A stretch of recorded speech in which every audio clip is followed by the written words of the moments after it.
One, two, three.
And the first ball of this match between Bolands Cricket Club and Empire Nation is a dot ball. It's a bottom of the table clash between these two teams.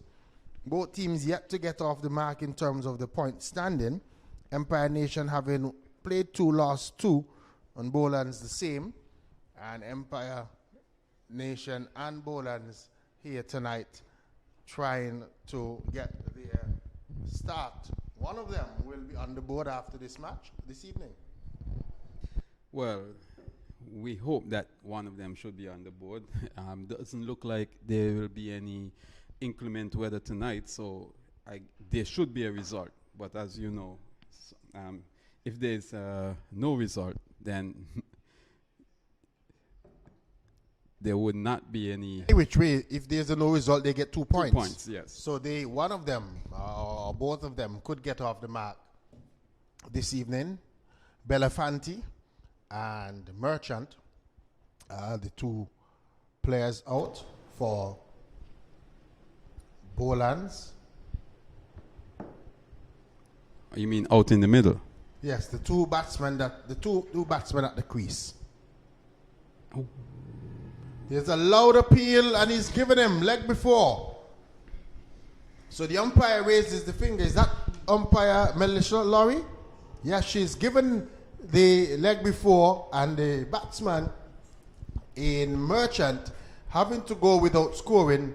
It was a delivery, looked as if it pitched on or about middle stump and went straight on. He missed it completely, played across the line, and the umpire raised that dreaded index finger. So Bolands losing their first wicket without a run on the board. Yeah, very lazy stroke there by the batsman. He looked back seemingly as if to suggest that the ball may have been missing the stump. The only thing I believe that could have saved him is the height of the delivery. Looking at the replay here, the ball hit him just below the knee roll. Yes, so and I'm saying the only thing that could have saved him is the ball went over the stump. And you could see when the ball hitting him, you could even see the leg stump showing up. He was that much across the stumps. Right in front of the stumps. Yes, a very lazy shot. Didn't look like he just was trying to maybe work it away, and didn't look like it was a stroke of commitment, and missed completely. And I don't think there was any result that could have been any different than what the umpire indicated. So it's a poor start so far. We see Martin Caesar, the young batsman, coming in now to replace the opening batsman. And Samuel Peters has been off to a good start tonight for Empire Nation, given the responsibility of bowling the new ball today and getting a wicket with his 4th delivery of the innings so far. So Bolands still yet to register a run on the board, and they've already lost a wicket, and they've not batted well all season in terms of this tournament. So they're going to need to have some improvement. Here's a swing and a miss from the batsman in Caesar. The ball goes through to the wicket keeper, and there is no run. End of over number 1. A maiden over to start, a wicket maiden to start this match from Samuel Peters. Bolands, no runs on the board for 1 wicket down. Yes, and the Bolands, as they are nicknamed Blasters, is that it? Yes, it is. They certainly have not been blasting throughout this tournament, and again they have a less than blasting start this evening, having lost a wicket and also having scored no runs in the first over, maiden over. So they're going to be under some pressure resulting from their results in the past games, and also pressure with this so far poor start. So low in field is going to be the bowler who is coming from the far end, and his first delivery, Belafonte, is covering up and gets the first run for the Bolands team. So coming across the stumps and covering up and getting the first run on the board. So 1 for 1 in over number 2. Yes, batsman just there covering up, ensuring that a straightish delivery, right on stumps, did not beat his defense and give him any opportunities for a wicket.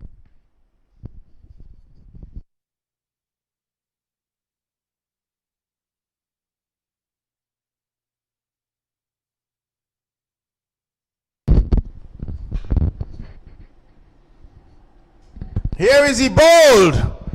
Poor shot that from the batsman in Caesar. A cross-batted shot, missed the ball. The ball cannoned into his stumps. The second wicket goes down for Bolands, and they are 2 wickets down for 1 run on the board. Bolands in serious trouble here in this match. Yeah, as you can see, it was a full-length delivery, pitching just about maybe leg stump or middle stump, going on with the arm, but the batsman, instead of playing straight, elected to play across the line, looking for the cow corner area. I believe he could have elected to play the ball straight and gotten similar results that he was looking for, but instead tried to look towards the mid-wicket region, missed completely, and was bowled off stump. Yes, not the top of the off stump, and he has to go back to the crease, Martin Caesar, and he would be very disappointed with that effort so far. And Bolands in serious trouble, and we see another beefy batsman coming in for the Bolands team. We will get his name in a good friend, short while. Derek Murlan. So Murlan is the new batsman, and he has been the only bright spark that Bolands has had in this tournament so far. He had a lot of promise as a youngster, Derek Murlan, and sort of faded away, and maybe his career, I think he became a police officer, and he had given up the game for a short while, and reappearing now. I think he plays more in the parish league competition these days, but he's turning out today for the Bolands team. As you would say, he's a beefy character. Certainly has put on some weight. Fishing at one outside the off stump. Poor shot to start. The ball outside the off stump from Lowenfield, and he was fishing at it. Luckily for him, didn't make any contact, so... Well, to his credit, he started to go at it, but I don't think he completely committed to playing at it. It's a ball that was leaving him, actually. Quick single taken. Good running on the part of these two, Belafonte and Moreland. Ball dropped away into the onside, and once they were committed to the run, it was on, because the fielders are pretty deep for the Empire Nation. So 2 for 2. Belafonte is sent back, wanting another run, as that one scooted down to a short fine leg position.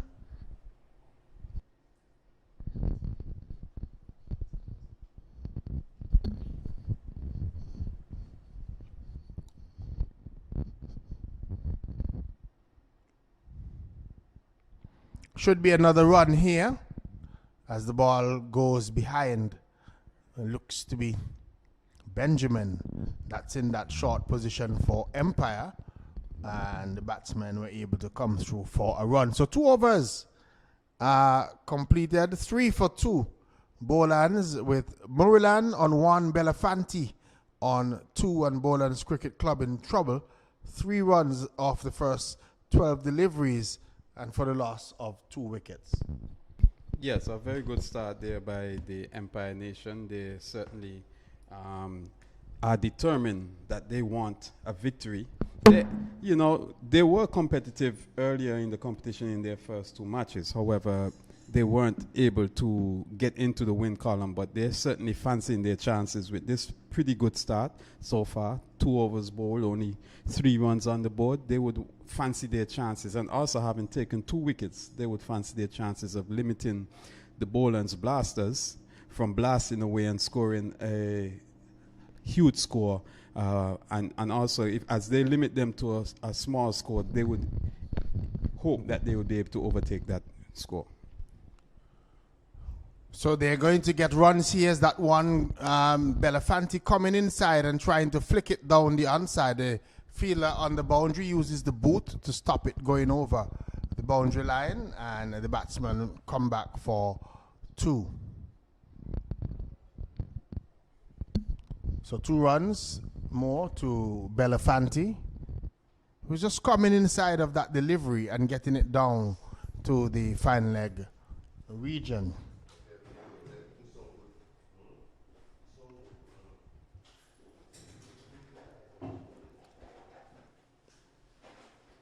Another run for the Bolands team, Belafonte. Both feet were together when he played that stroke, but he got enough bat onto it to get it into the square leg region, and he comes through for his 5th run. 6 for 2, correction. 6 for 2, Marulan on 1. Belafonte has moved on to 5 runs.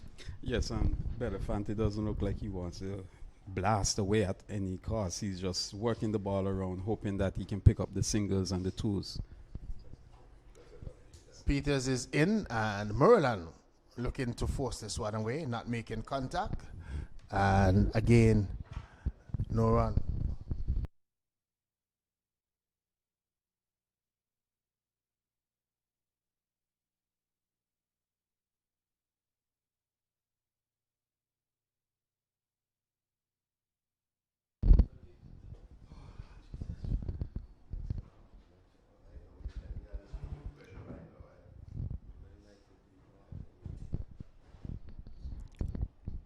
So,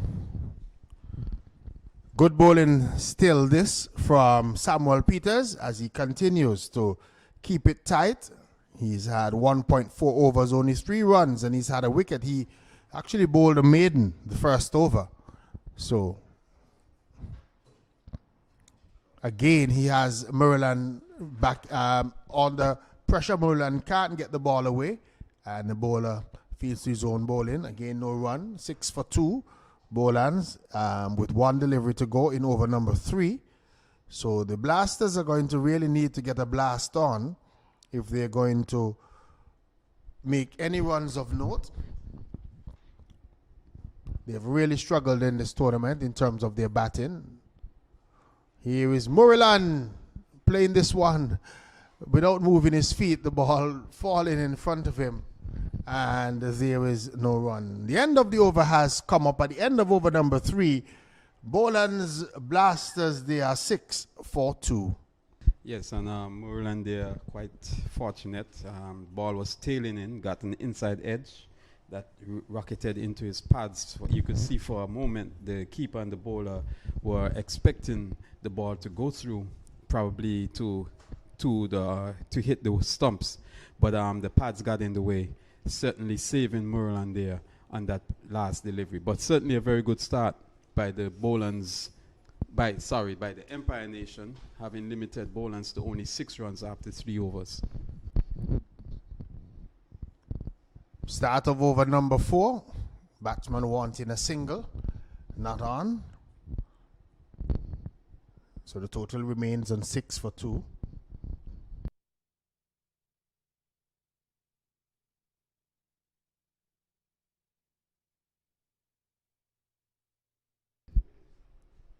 Yes, and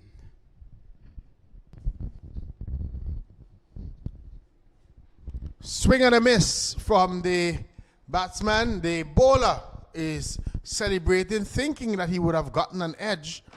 He looks around and realizes that the umpire is not interested. So too, Belafonte not interested, and no damage done. So 6 for 2 it remains in over number 4. yeah, I don't know if they heard the song, but what I saw is that the ball hit the pitch and left the batsman as he played the stroke, and I think that may be that may have been the cause for his excitement, but it was more the ball hitting the pitch and leaving the batsman that caused the excitement. Ball passed very close to the bat, but on replay it looks as if it might have missed the bat completely, or it did miss the bat completely. But Empire Nation continues to bowl well. Here is the batsman pushing at one, almost pushing it into the gloves of the Empire wicketkeeper. And there is no run. Is that France who's wicket keeping tonight?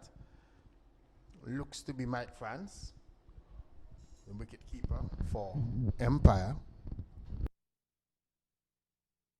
Swing and a miss once more from Belafonte. Belafonte has no idea what's going on here. The Empire bowler is bowling on off stump, and Belafonte is just swinging and missing. And it's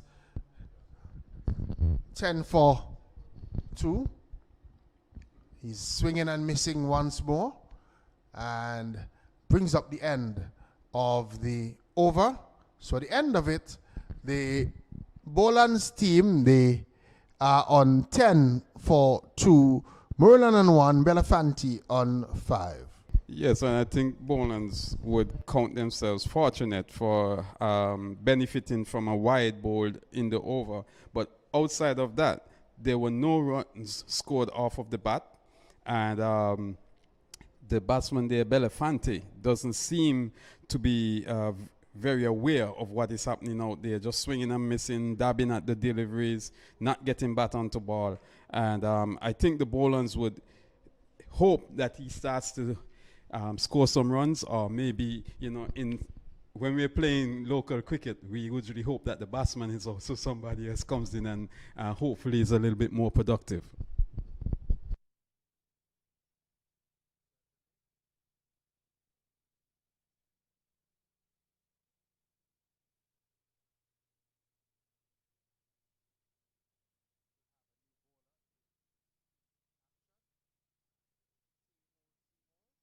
Continues, same thing continues as Merlin swings and misses at the delivery outside the off stump, and no run.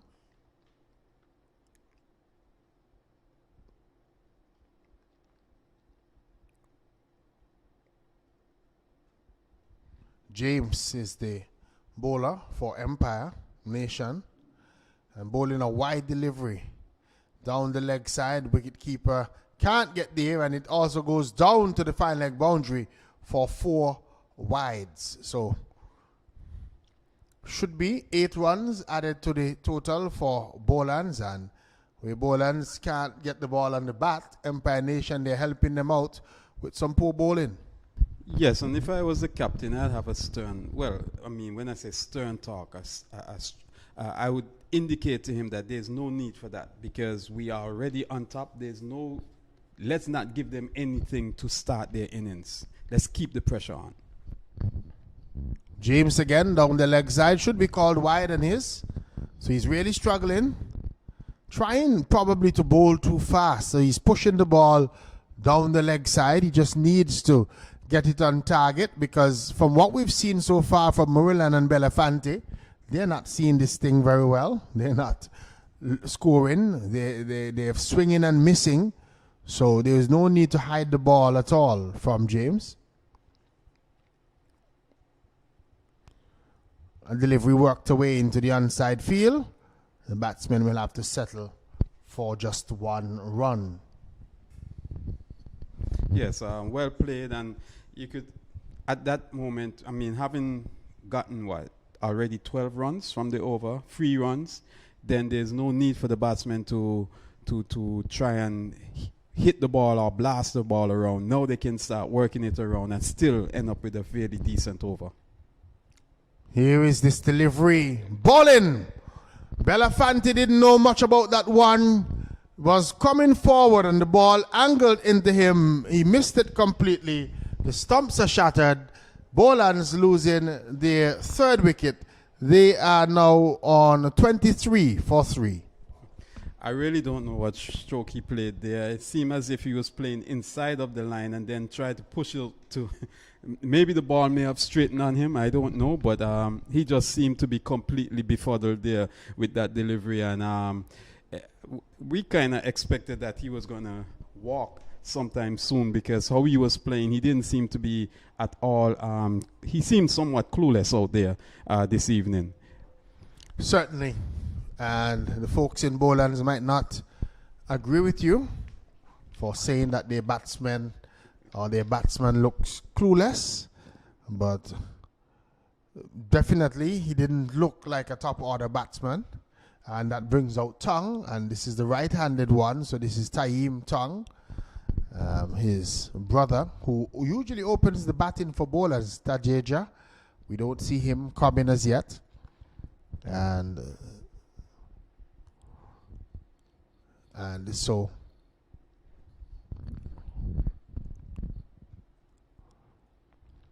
this first delivery that he gets is beating him outside the line of the off stump into the gloves of the wicket keeper, and there is no run. So again, the runs coming from extras, 16 extras so far in the 23 that would have come for the Bolands Cricket Club. At the end of 5 overs, they are 23 for 3.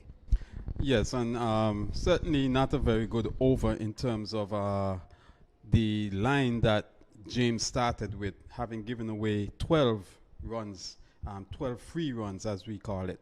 However, he did finish strong, getting a wicket, and at the end was able to get some more control with his deliveries as he ended the over.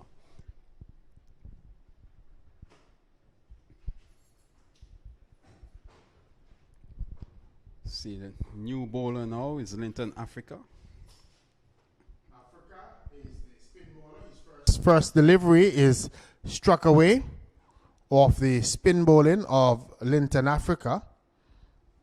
Haven't seen him in the tournament so far. Yes. At least the first match that I watched. I didn't watch the second game. He played in the second game. So, Linton Africa.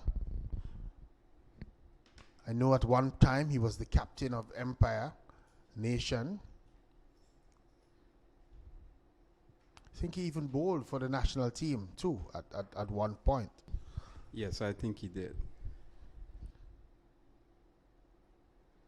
This delivery, Tong is pulling and gets it down to deep square leg for a run. So 2 runs so far in the over, 25 for 3 in over number 6. Yes, Africa, one of those guys who also has a fairly decent head for the game. Maryland will get a run. He'll have to hustle.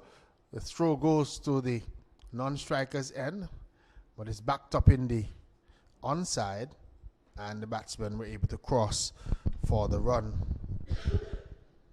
Has certainly put on some weight over the years also.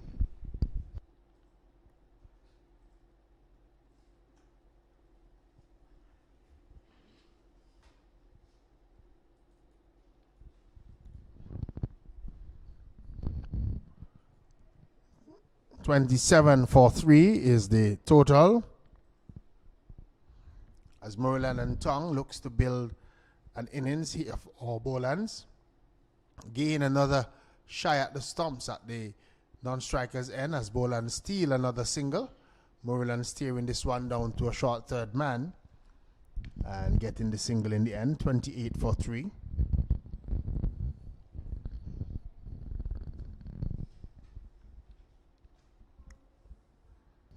Tong is hitting a delivery very hard out into the mid-wicket region. Good bit of feeling from the fielder posted there, and they're able to rush back for 2 runs. 2 runs to end the over, so 7 runs coming from Africa's first over. Bolands, they are on 30 for 3 after 6 overs. They've improved their run rate slightly up to 5 runs per over. Yes, and you can certainly see that there is intent from young Tong to get the scoring on. He has been hitting the ball. Hasn't hit it as cleanly as he would have liked as yet, but certainly has been getting bat onto ball, which is certainly much better than what the other batsmen have been doing so far in the innings.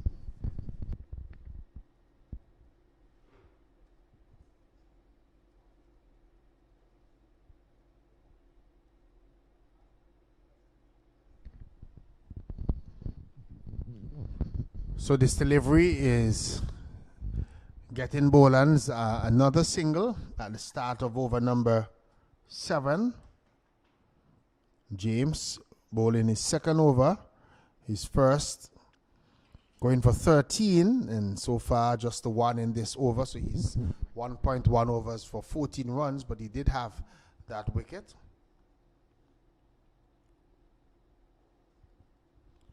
And again, the runs coming for Bolands just in singles. Yes, not picking the gaps per se, just hitting the ball to the deep fielders. But as I said, Tong has been getting good bat on the ball. I guess at some point he'd probably pick the gap or maybe go over the top if he is able to successfully increase the run scoring for the Blasters or the Bolands Blasters. Maryland will have a similar idea of trying to blast it over the top. But he hits it straight to the fielder at that straightish mid-wicket position. Justin Athenes can't score.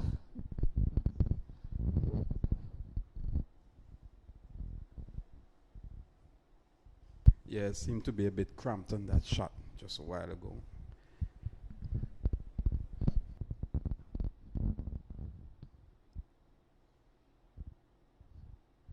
This one is hammered out into the mid-wicket region. They're coming back for 2, and they will get it in the end as the throw is wayward. Throw is high, the bowler jumping up and just knocking it down, and the batsman crossed for 2 runs. Yes, So 34 for 3. 2 well-run runs there. But they would want to start hitting some boundary balls at this moment. For a moment, thought that might have been hit well enough to earn him 4 runs, but the fielder did well to get around.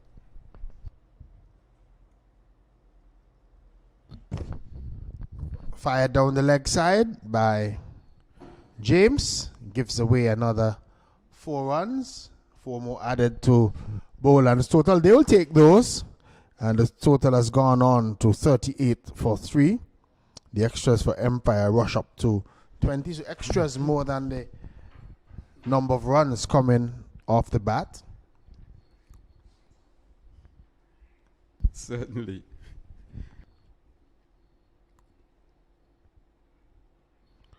And again, they're going to steal a single. Good running, good work this by the Bolands team. Maryland just dropping the ball on the onside. And both batsmen just looking and communicating and taking off and getting the easy single. 39 for 3 at the end of over number 7.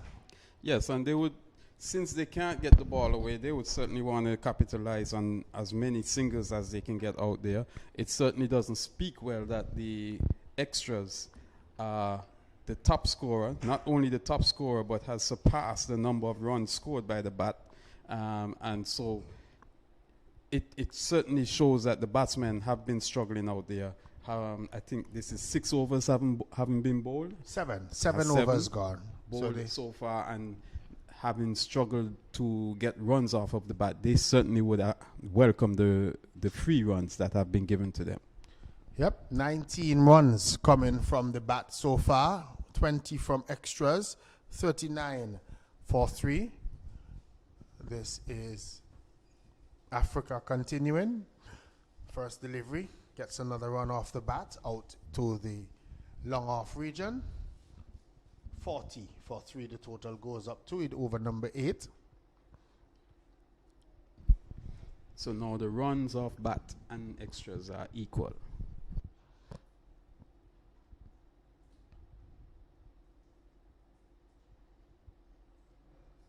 Swing and a miss once more from Tong. Looking to launch Africa somewhere out of the ground, not making contact.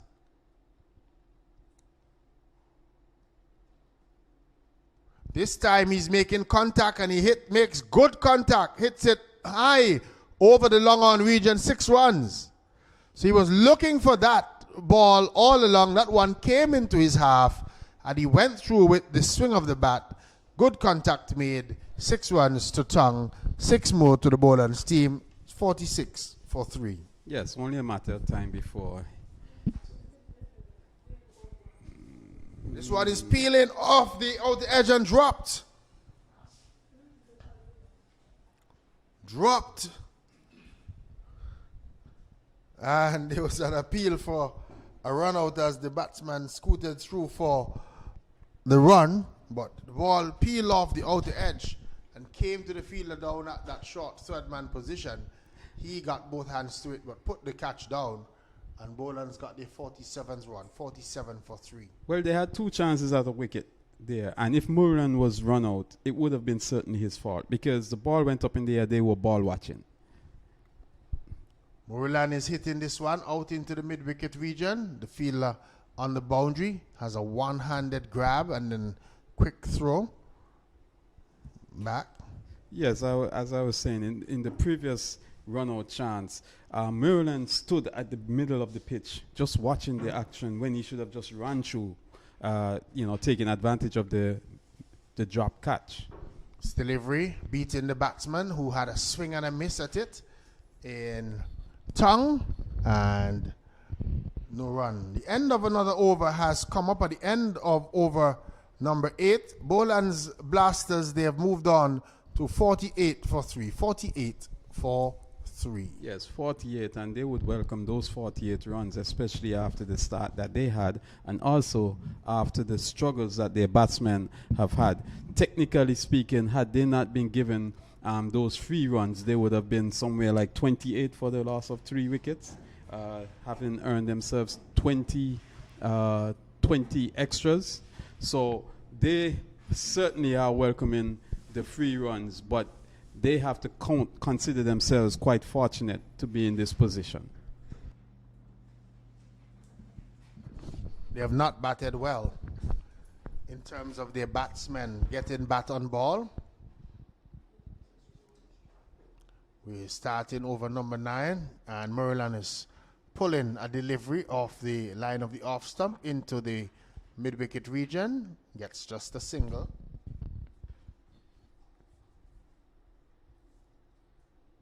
So not a big crowd in as yet. Last evening we had quite a number of spectators out. And we continue to encourage the people to come out, but we encourage them also to follow the protocols. A delivery that is struck hard by tongue, but gets it straight to the fielder at long off, so just a single. We encourage you that when you come out, come up here at the stadium, that you space out, that you give yourself room and utilize the vast expanse of space that we have here at the stadium.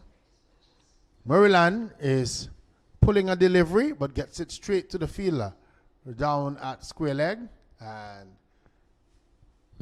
comes through just for the run. So he's making contact with the ball but not finding the gaps. Moreland hitting the balls straight to the fielders, and so the runs are dribbling in. 51 for 3. This ball is struck away in the air, allowed to fall. Thought the fielder might have made a bigger effort to take the catch, but the ball bouncing and taken on the bounce, and the batsmen were able to cross for a single. 52 for 3, the total remains.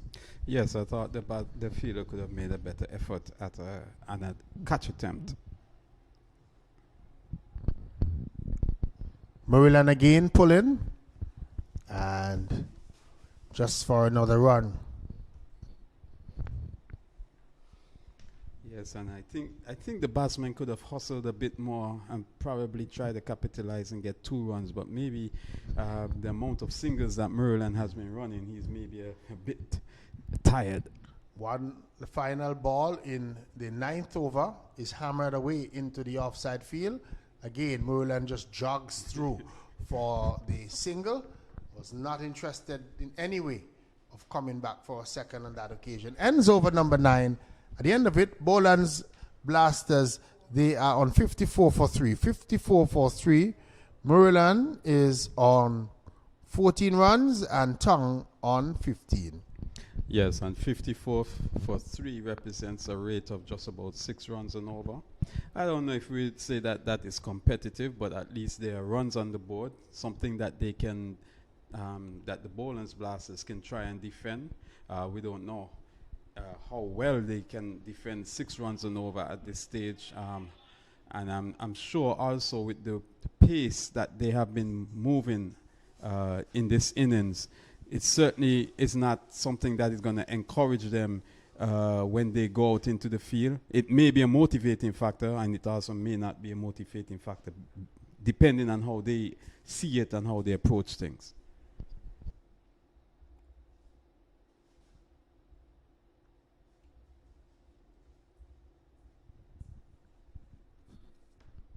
So Athenes is going to bowl the final over. His first delivery is hammered out into the mid-wicket region. Both fielders have a look at it and allowed it to fall, and it went into the boundary for 4. It fell between them.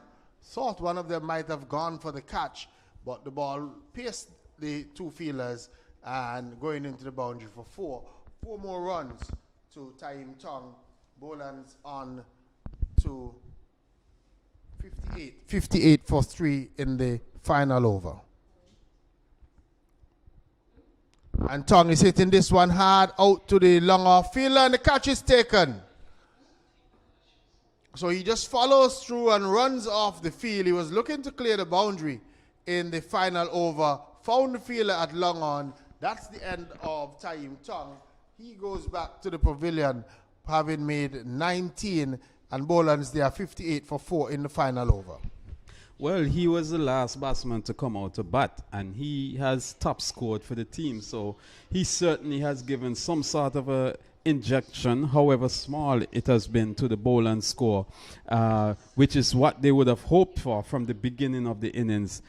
They saw about 4 or 5 overs being bowled before they could get any good start by the batsmen.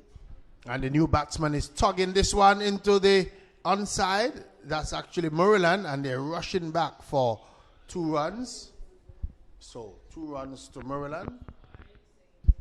Yes, and he's going to take some time getting back to the strike, because you could see that the running between the wickets for the inning so far has taken its toll on him. This one is in the air, but should fall safe, and they come through for a run, and then a poor throw, almost giving a run away. But I'm not sure why the fielder felt it necessary to have such a poor throw at that stage, because the batsman had already settled for the single. 61 it is for 4.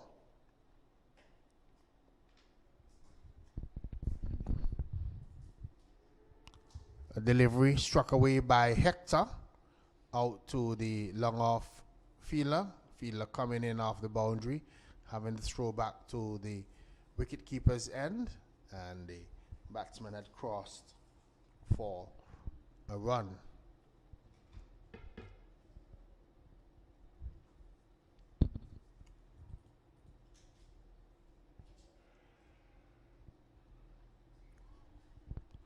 Maryland is again going after the bowling of Athenes, hitting this one out into the mid-wicket region. This time the fielder fields, and the batsmen end with a single. The score ends on 63 for 4. 63 for 4.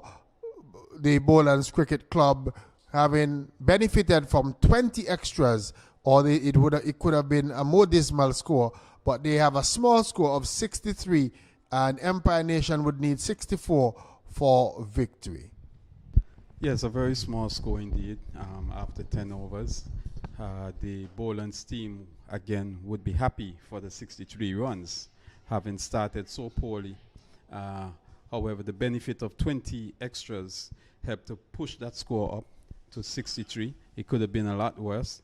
But they're happy for that score, and they're hoping that their bowlers could go out there and bowl extremely well, maybe bowl even better than the Empire team without giving away any free runs, and hopefully they can limit the Empire team to below the 63 runs, and hopefully put in their first points on the board.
So we have in the resumption in play, and Empire Nation, they need 63 for victory.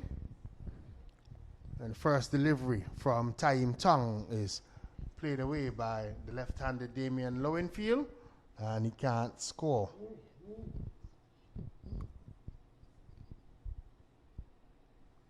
So, correction, 64 for victory.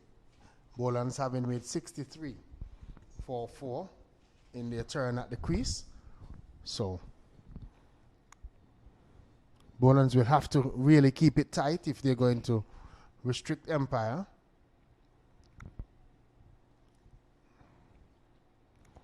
Taim Tong, they are trying to kick the ball onto the stumps as Empire took a quick single to get their account underway. So Lowenfield is on 1. Or is that Burton? The scoreboard is saying that it's Shane Burton who was on strike to face up.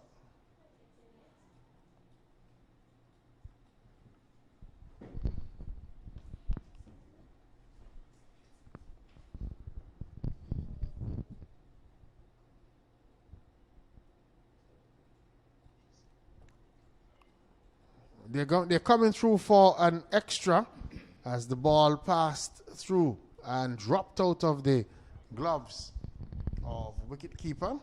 I think it's Terrace Parker who is behind the stumps for Bolands, and Empire were able to steal a bye. So 2 without loss in the first over.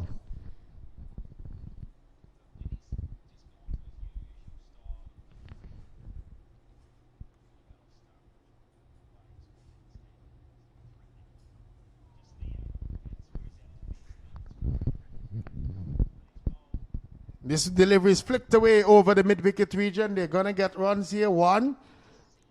They're coming back for the second. And a good throw coming in from the female running back there.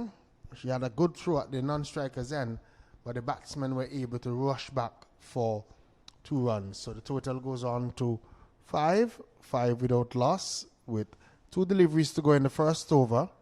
Being bowled by Taim Tong.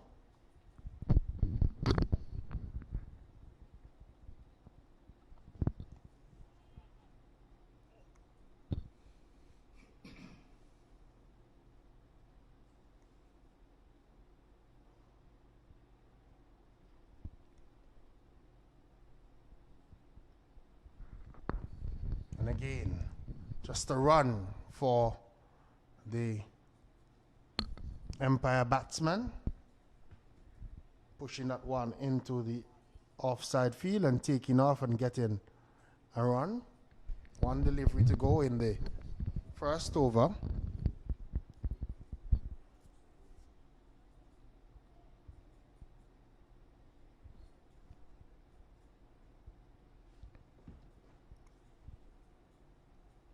Swing and a miss by the left-handed batsman, trying to force that one away through the offside field.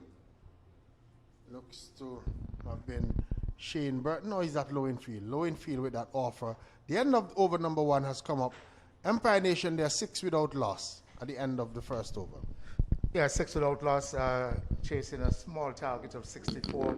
I'm sure Empire Nation would not want to put themselves under too much pressure.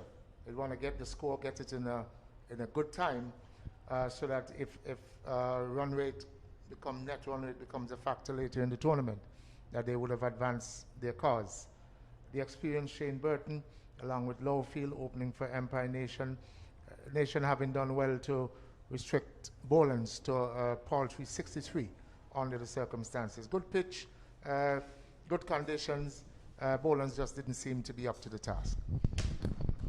Certainly, they struggled to get the ball away.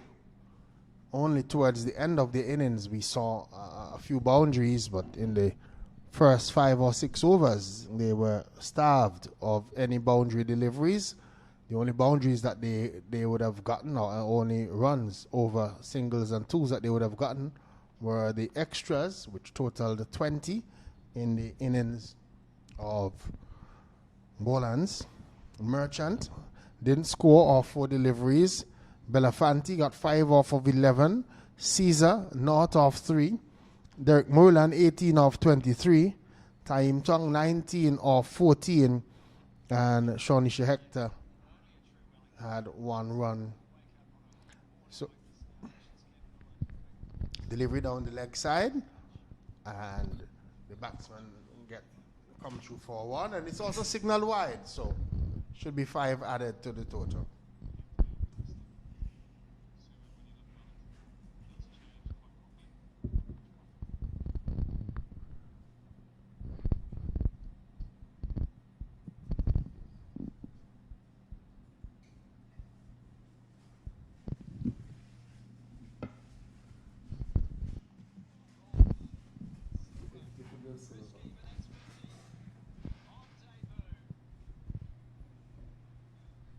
Empire Nation continues to struggle. Batting seems difficult out there today.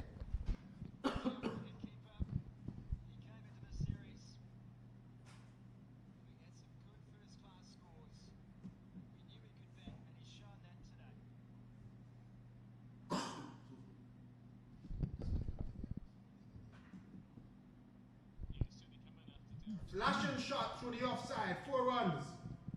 It was pitched up to Burton, and he gave it the full treatment. He got down on 1 knee, and he did hard through extra cover 4 runs. Typical of Shane Burton, long hard volley. He picked it up early and hit it more or less inside out, over the man extra cover, and even the fielder at square on the cover boundary couldn't pick it up as he raced into the extra cover boundary.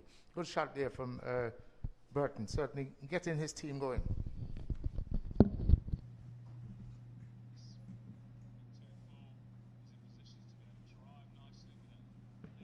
Coming down the track and hitting this one, just when they're coming back for the second, and they get it in the end as the throw was not on target. Good running this from the Empire team, putting the Bolands fielders on the pressure, realizing that the fielder was moving slowly, and they rushed back for 2:17 without loss. Richards is the bowler.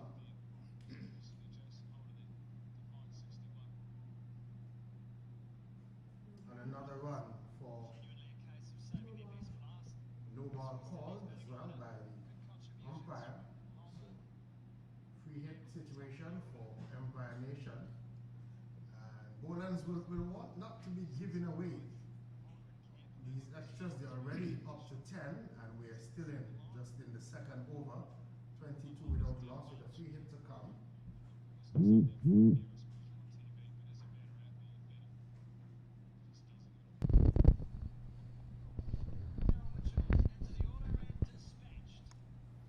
Here is the free hit delivery. The batsman is looking to force it away. Ball coming down to a short fine leg position. Just a single.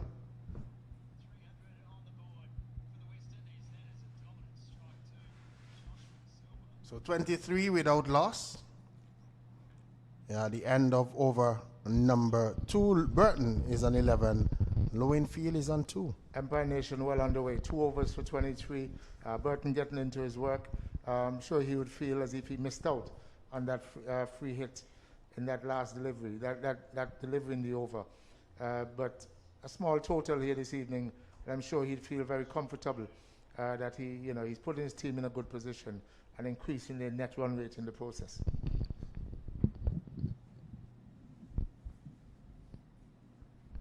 So for Empire Nation to qualify, they would have to defeat Bolands this evening and then defeat Bethesda in their next encounter. And they would also have to do so in style to increase their net run rate. And so they wouldn't want to waste too much time in getting these 64 runs needed this evening, because they would have that on their mind as well.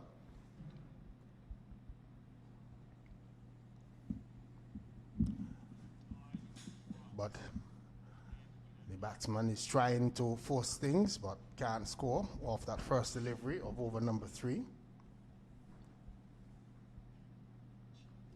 23 without loss. Caesar is the bowler. Good delivery from him. That was a beauty. Touchdown and left the batsman outside the line of the off stump.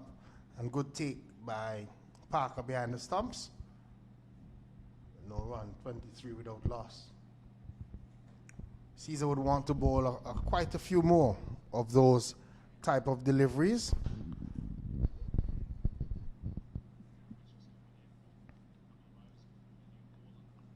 He's strained on the legs. The ball is flicked away in the air. One bounce to the fielder out on that mid-wicket region. And the batsman crossed for a run. I think the Bolands team must be commended for putting out three women on the park this evening. Just feel that delivery deep mid-wicket, Shanika Hector, and the wicket keeper. So in the process of helping to build women's cricket here in Antigua and Barbuda, the teams have been fielding the women, and nice to see Bolands with three. Yes, Martin, Hector, and Parker are the three women playing tonight for the Bolands Cricket Club, as Empire Nation steals another single, gets their 25th run.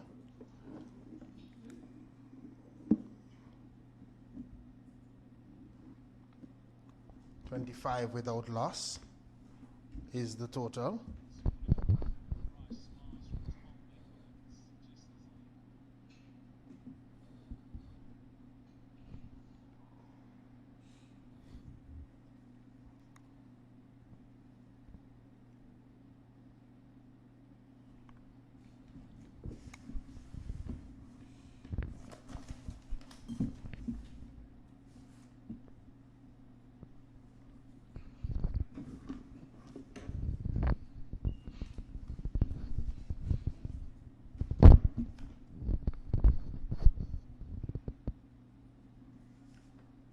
Empire still trying to push on as they are really putting the Bolands fielders on the pressure. Anything to the left or right of the Bolands fielders, the Empire players have been running like crazy, running and trying to put them on the tremendous pressure to pick up the extra run. The end of over number 3 has come up. At the end of it, Empire Nation, they have moved on to 28 without loss. At this stage, Empire require another 36 runs from 42 deliveries. Shouldn't be a big task for them, but like we keep on saying, at this stage, heading towards the playoff, teams are looking to jockey for positions, jockeying for places. And so the net run rate is an important factor, and they would certainly want to up that.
Then bring net run rate and head-to-head and so on into play when it comes to that final spot. So if Empire were to go on to win today, they would still be in with a chance.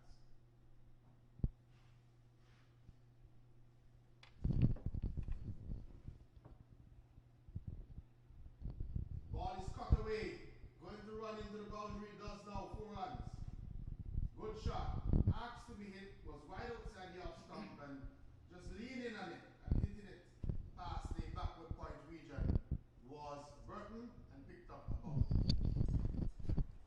Again, another 4 there for the nation, moving on to 33. Very much in control here. Now the same can be said of the West Indies team. as they've just lost their 9th wicket, 307 for 9, still trailing by 22 runs to avoid an innings defeat in the second test versus New Zealand. So West Indies.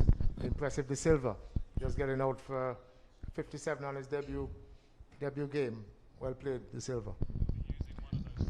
Will be a good debut for him, getting those 57 runs. This delivery called wide by the umpire as Shawnisha Hector starts with or bowled that wide delivery. She would hope for an improvement in terms of her bowling. She's in again. Delivery that is worked away on the onside, and good work from her in terms of rushing after the ball to prevent the batsman from thinking about a second run.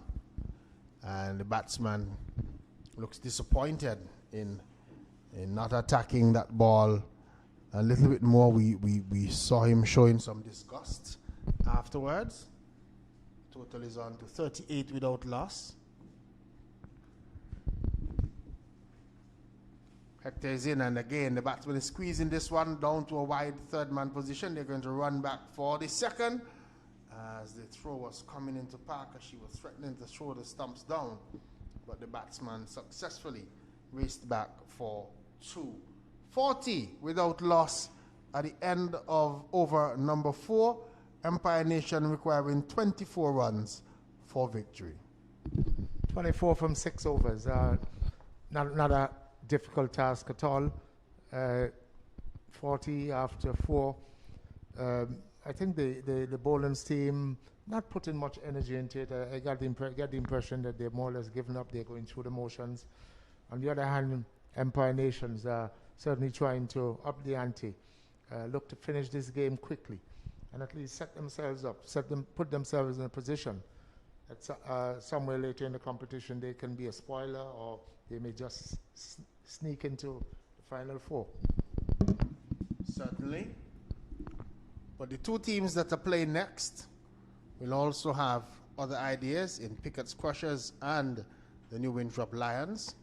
They too are trying to ensure that they are in the final 4. Crushers already on 12 points would be favorites. Here's the delivery, banged away for 4.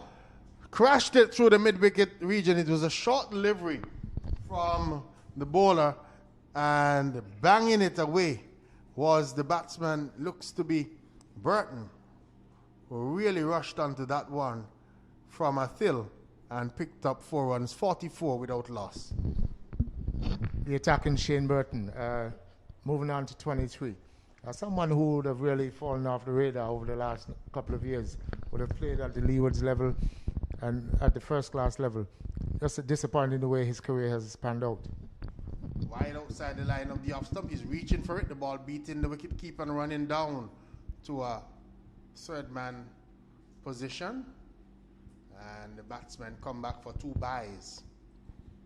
So was a delivery that the keeper didn't handle well, and 2 byes to the total. Burton is backing away and looking to force it through the offside, can't score.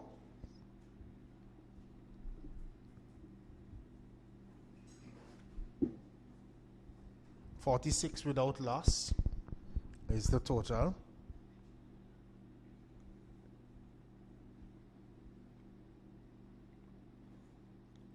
Atil is in and he's out, caught behind, is he?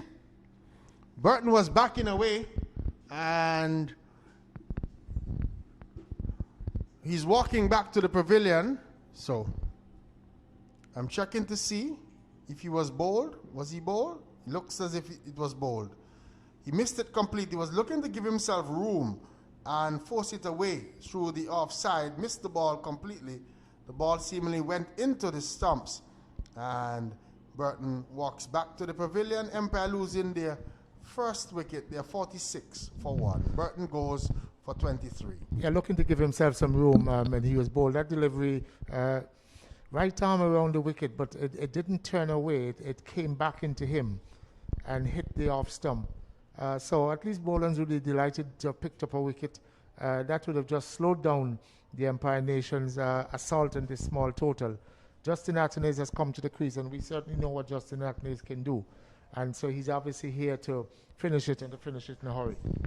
And I think that would be the reason why Empire Nation would send Justin Athanaze out at number 3. They are thinking about the net run rate, and they want to finish this one in a hurry. They don't want it to go too far into the 10 overs. They would want to finish it maybe by about 7 overs or so, if they could, or even sooner. So let's see what is the approach of Justin Athanaze. He's glancing his first delivery down to a short fine leg, and he gets off the mark immediately. So we're in over number 5, 47 for 1 is the total. Samuel Peters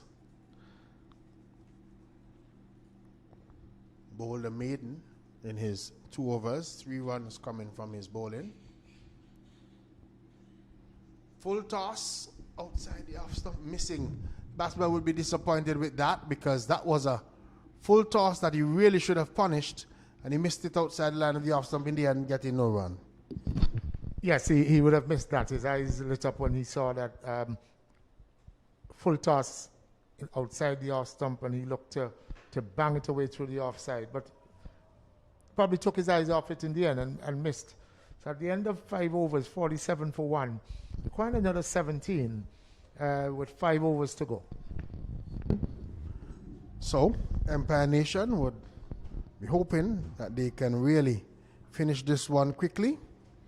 They would want to do so quickly so that their net run rate can be improved.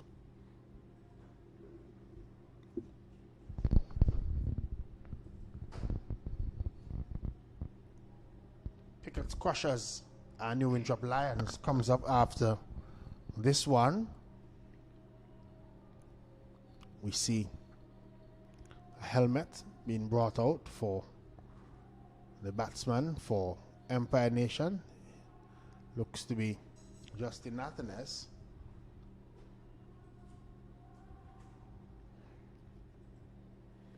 Is it Martin that's going to be bowling?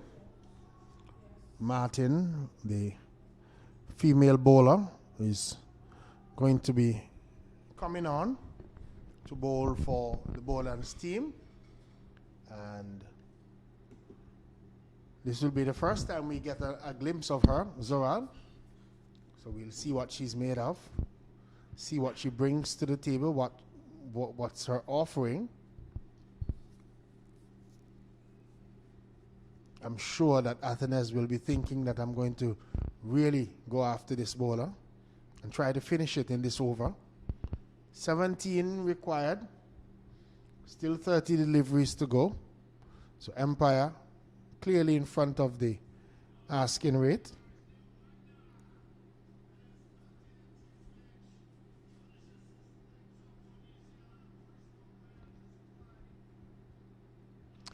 Starts and stops from the bowler. She's just remarking her run. Wasn't satisfied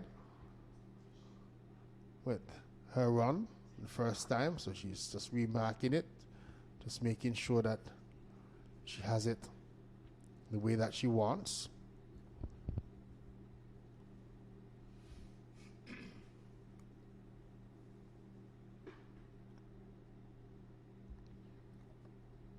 First delivery is a wide delivery, angled down the leg side. So 4 runs to the total. There wasn't any signal from the umpire? Oh, okay.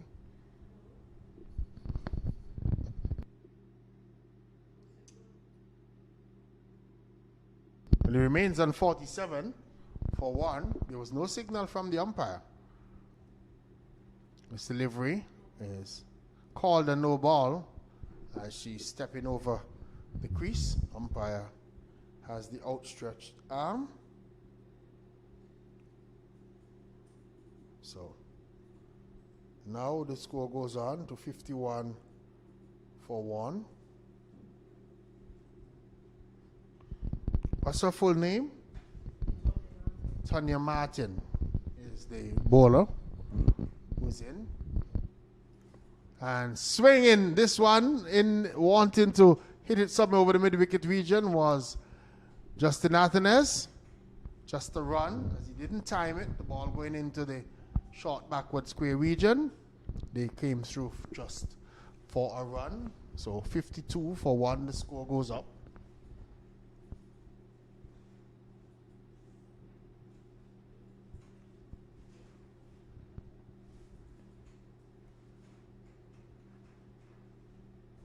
Left and right hand combination of Damien Lowenfield and Justin Athanes for Empire Nation.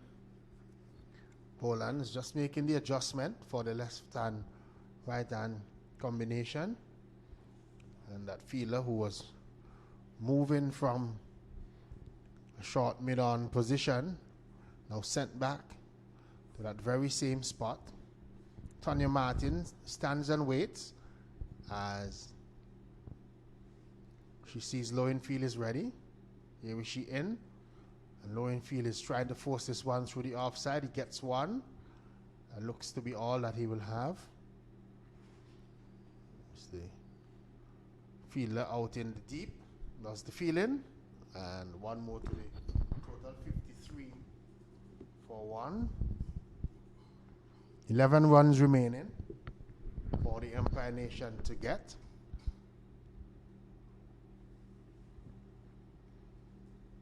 Tanya Martin in her first bowl in this competition, and this delivery is angled down the leg side and helped on its way by Justin Athanes, but he will just have a single as Terrace Parker runs back and does the fielding, and one more to end the total. 54 for 1 at the end of over number 6. Bolands require 10 of the final 4 overs. Yeah, 54 for 1, another 10 runs required. I'm sure looking to do it in a hurry, looking to get out of here, as the saying goes. Well played to the nation. They've come and they've done what they had to do. Well, we see them setting up for a one final delivery. We might have called it over too early. This delivery struck away out into the mid-wicket region. They're rushing back for 2 as 2 Bolands fielders crossed each other, and the batsmen were able to come back for 2 runs. So now we have the 6 overs completed. So when we were a ball early, we probably didn't count the no ball, and we were ahead of ourselves. 56 for 1 at the end of over number 6. 8 to win of the final 24 deliveries. We certainly are getting ahead of ourselves here. I think we're allowing the momentum that Empire Nation has had in this game to run away with us. So 8 required with 4 overs to go.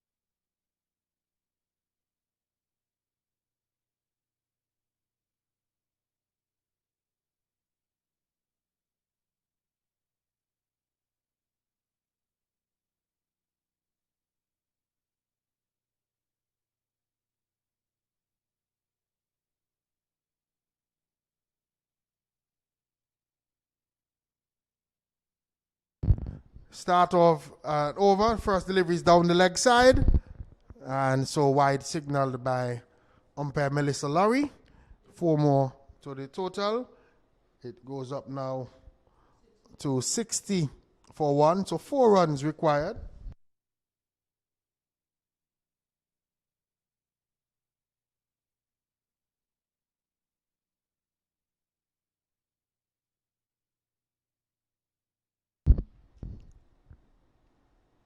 This delivery is struck away out into the mid-wicket region. And there is a run. So 61 for 1. Empire Nation. 61 for 1.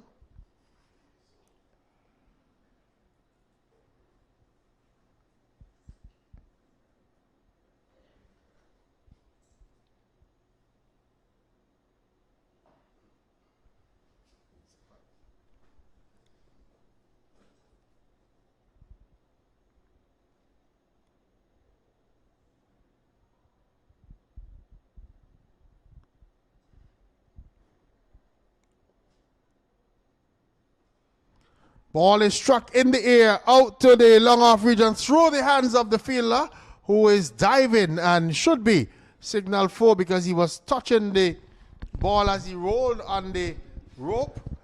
Should have signaled 4. The umpire is not looking in our direction, and the batsman come through for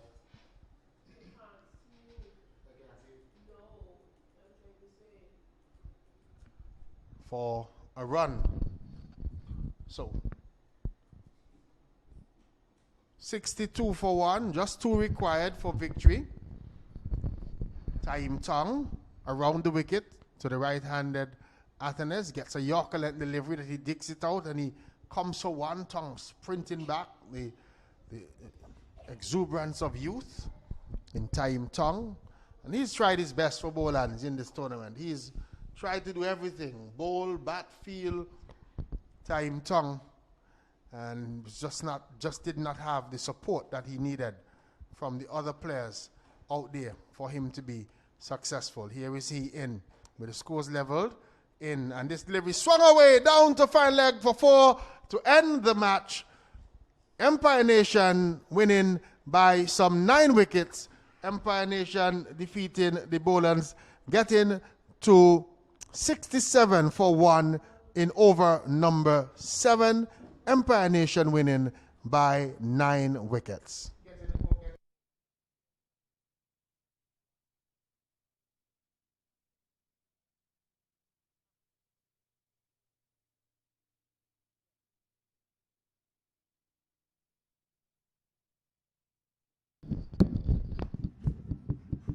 So Bolands, they made 63 for 4 in their 10 overs. Empire Nation getting to 67 for 1 after 7 overs, and Empire Nation winning by some 9 wickets.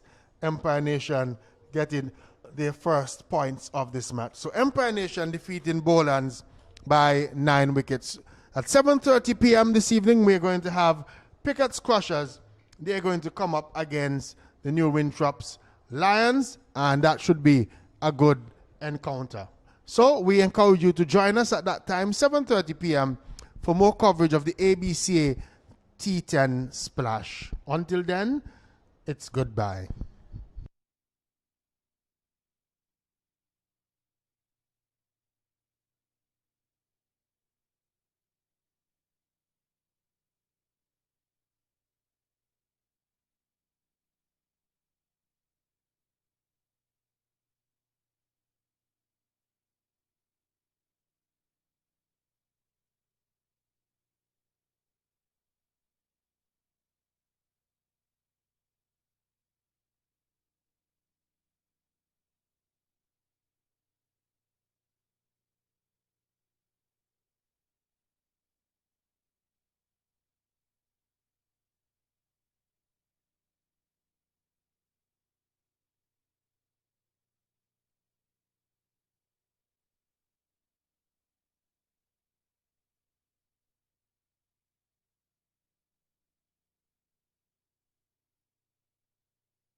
High in the air. This ball is hit and it's 6 runs. The first 6 of the match between Pickett Squashers and New Winthrop Lions. And that was a shot that went for 6 by L.Y. Francis Jr. Connected cleanly for the Pickett Squashers. And they are on 10 without loss in this match. We're in the first over being bowled here by Nino Henry for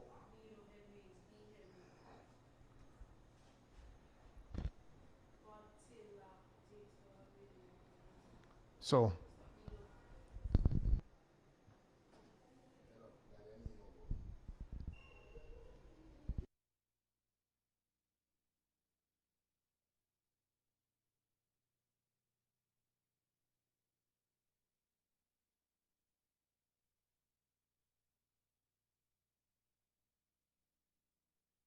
don't worry about them.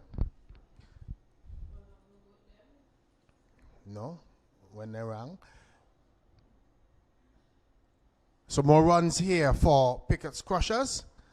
That one is steered down to a short third man, or as a matter of fact, given us byes. So the batsman didn't make any contact. Wicket keeper not gathering cleanly, and they are able to get another run. 11 without loss. We're in the first over, being bowled by Nino Henry of New Winthrop Lions.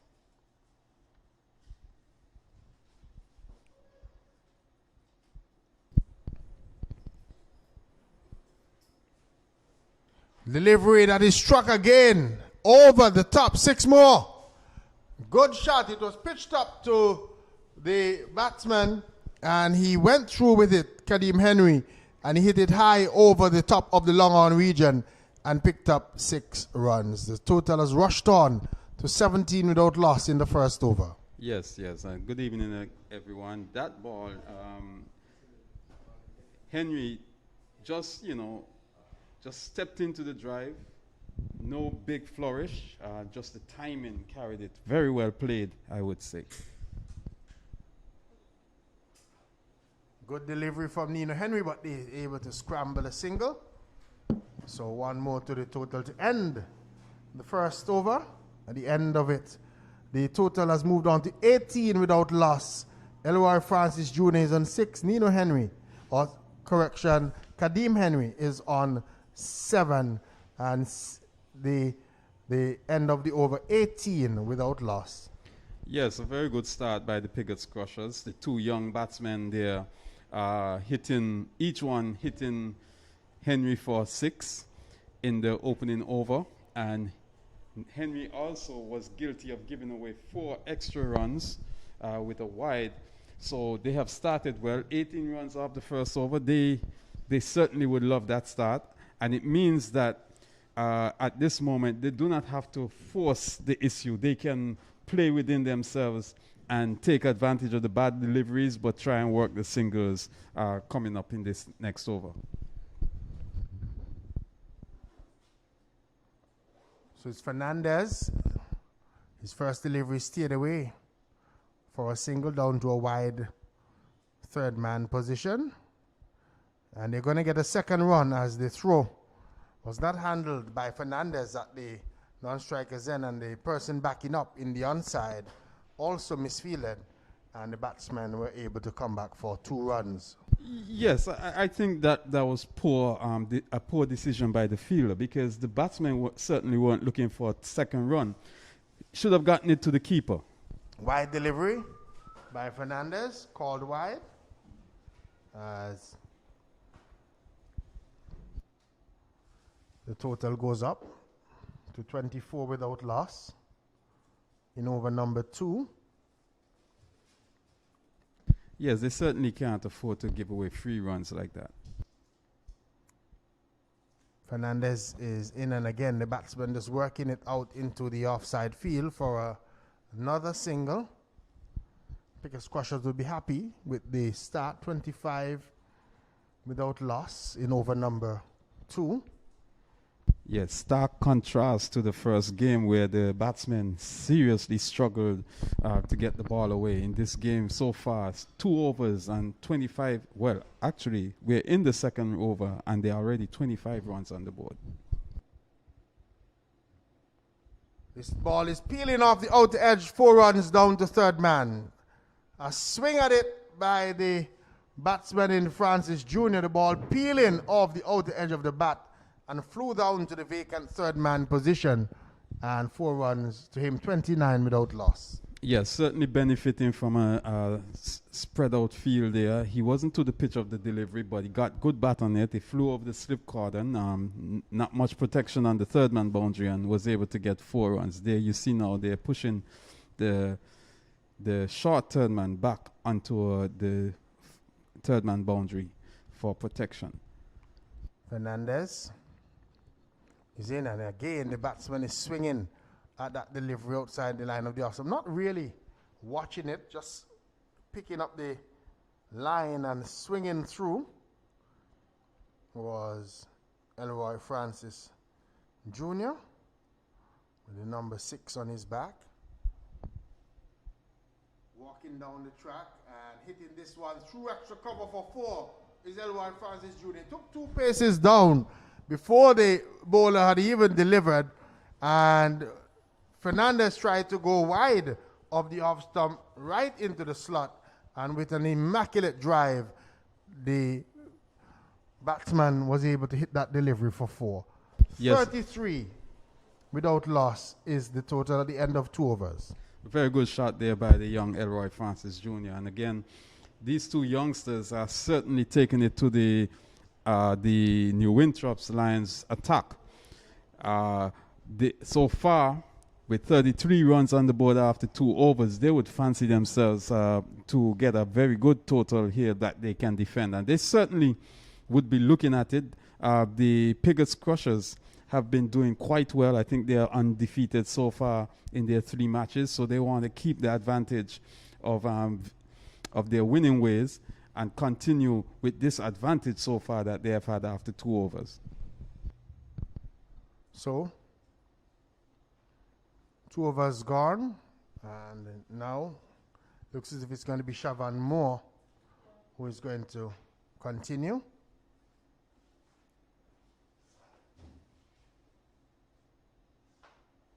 First delivery, he's cutting back at the right-handed batsman in Henry and can't score. Well, the Lions would be looking for a good over from Siobhan Moore. We certainly know that he has some ability, and he would also want to effect a breakthrough at this stage. Flicking it away down to the long leg region and gets a boundary. It got past the fielder at that short fine leg position. He was tumbling to his left, didn't get close to it, and the ball raced in over the outfield and picked up 4 more runs, 37 without loss. Yes, that ball was flicked exquisitely by the young batsman Henry. However, I think that Fernandez could have done better to effect a stop at that, as he did not seem too committed to stopping it. Yes, it was traveling quickly, and I see like he's flicking his fingers, so maybe he would have gotten a hand onto it, but it flew away to the boundary for 4 runs.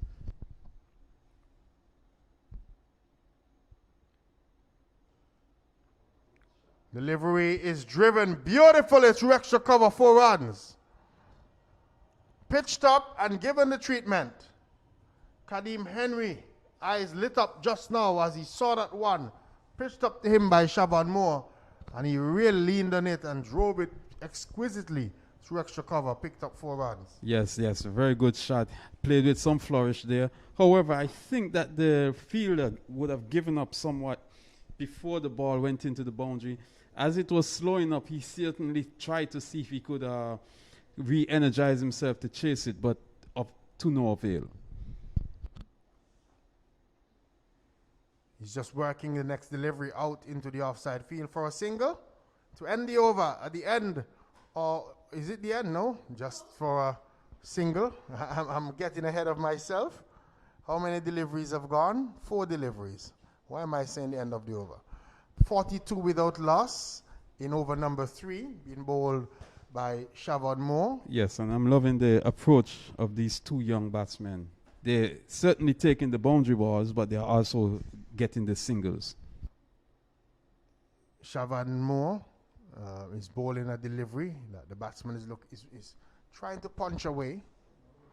Ball falling through to the wicket keeper. No run. 42 without loss in over number 3. So they're really going at a tremendous rate. The Pickett Crushers. Already 42 runs on the board, and we're still in the 3rd over of the match. Run rate over 14 runs per over. And he's steering this one backward of point. Good diving save by the fielder at point, because he was looking to get it past him, and he tumbled to his left and really made a smart grab and saved runs here for the New Winthrops Lions. 42 without loss at the end of over number 3. Yes, a good save there by the fielder. Certainly, if it had beat him, I don't believe he would have gotten to the boundary, but they certainly would have gotten at least 2 runs from that shot.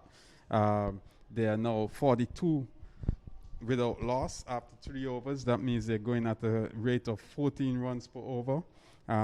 Not sure they'll be able to maintain that all the way through, but certainly a very good start, a very good foundation for a very good, for certainly the possibility of a very good score in this innings.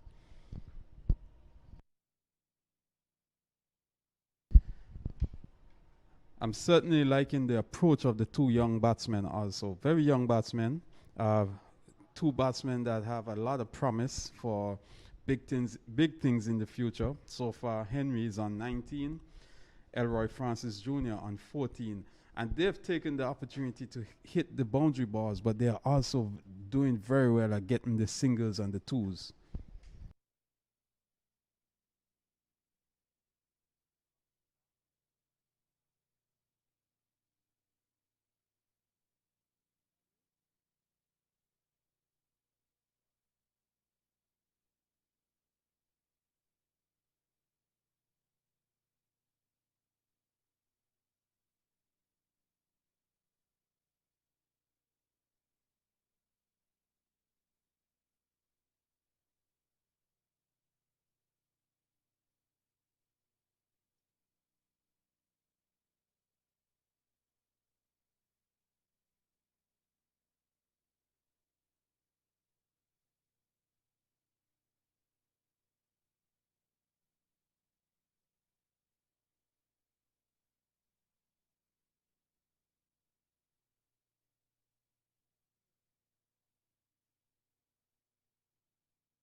Yes, good work out in the outfield there by the fielder.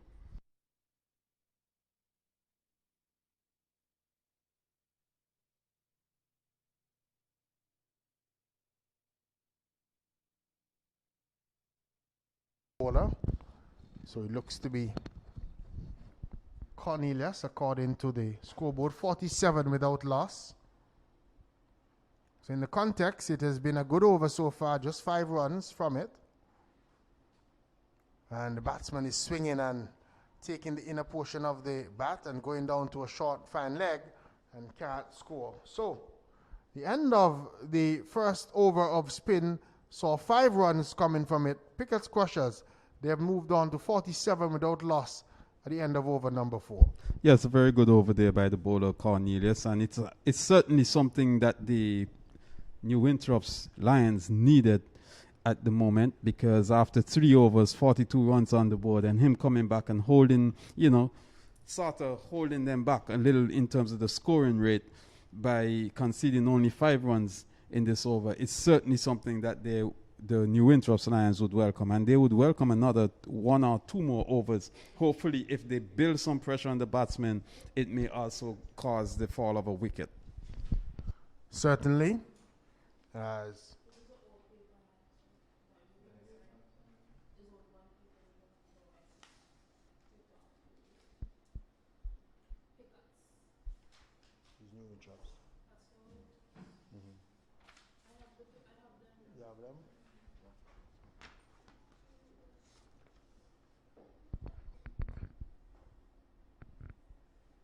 A good start there by the bowler. Not a very gentle medium, but a full length delivery, cramping the batsman a little for room in terms of trying to play a full-blooded on Marcus drive. Francis is the bowler, and I think the batsmen have gone away from what was working for them. They were playing straight in the first few overs, and now they're playing cross-batted shots and have not been as effective.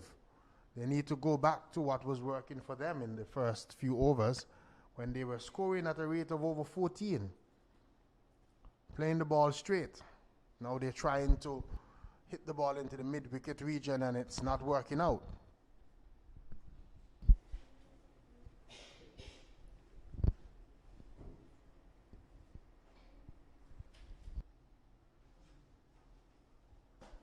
Yes, they certainly seem to have lost their shape, and I think maybe it's one of the exuberances of youth where they're getting a bit carried away.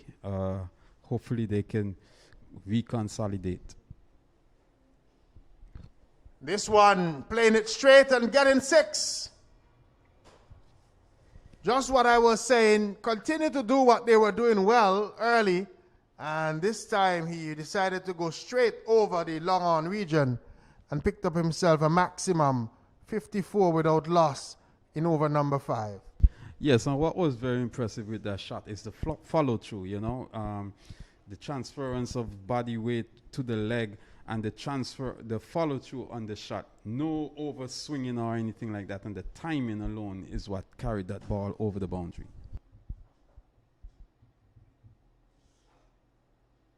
He's going to get another single. He was looking to repeat the stroke, probably looking to back away and hit it over the offside. The ball coming off the inner portion of the bat, inside edge, coming down to a mid-on region. One more to Elroy Francis, 55 without loss.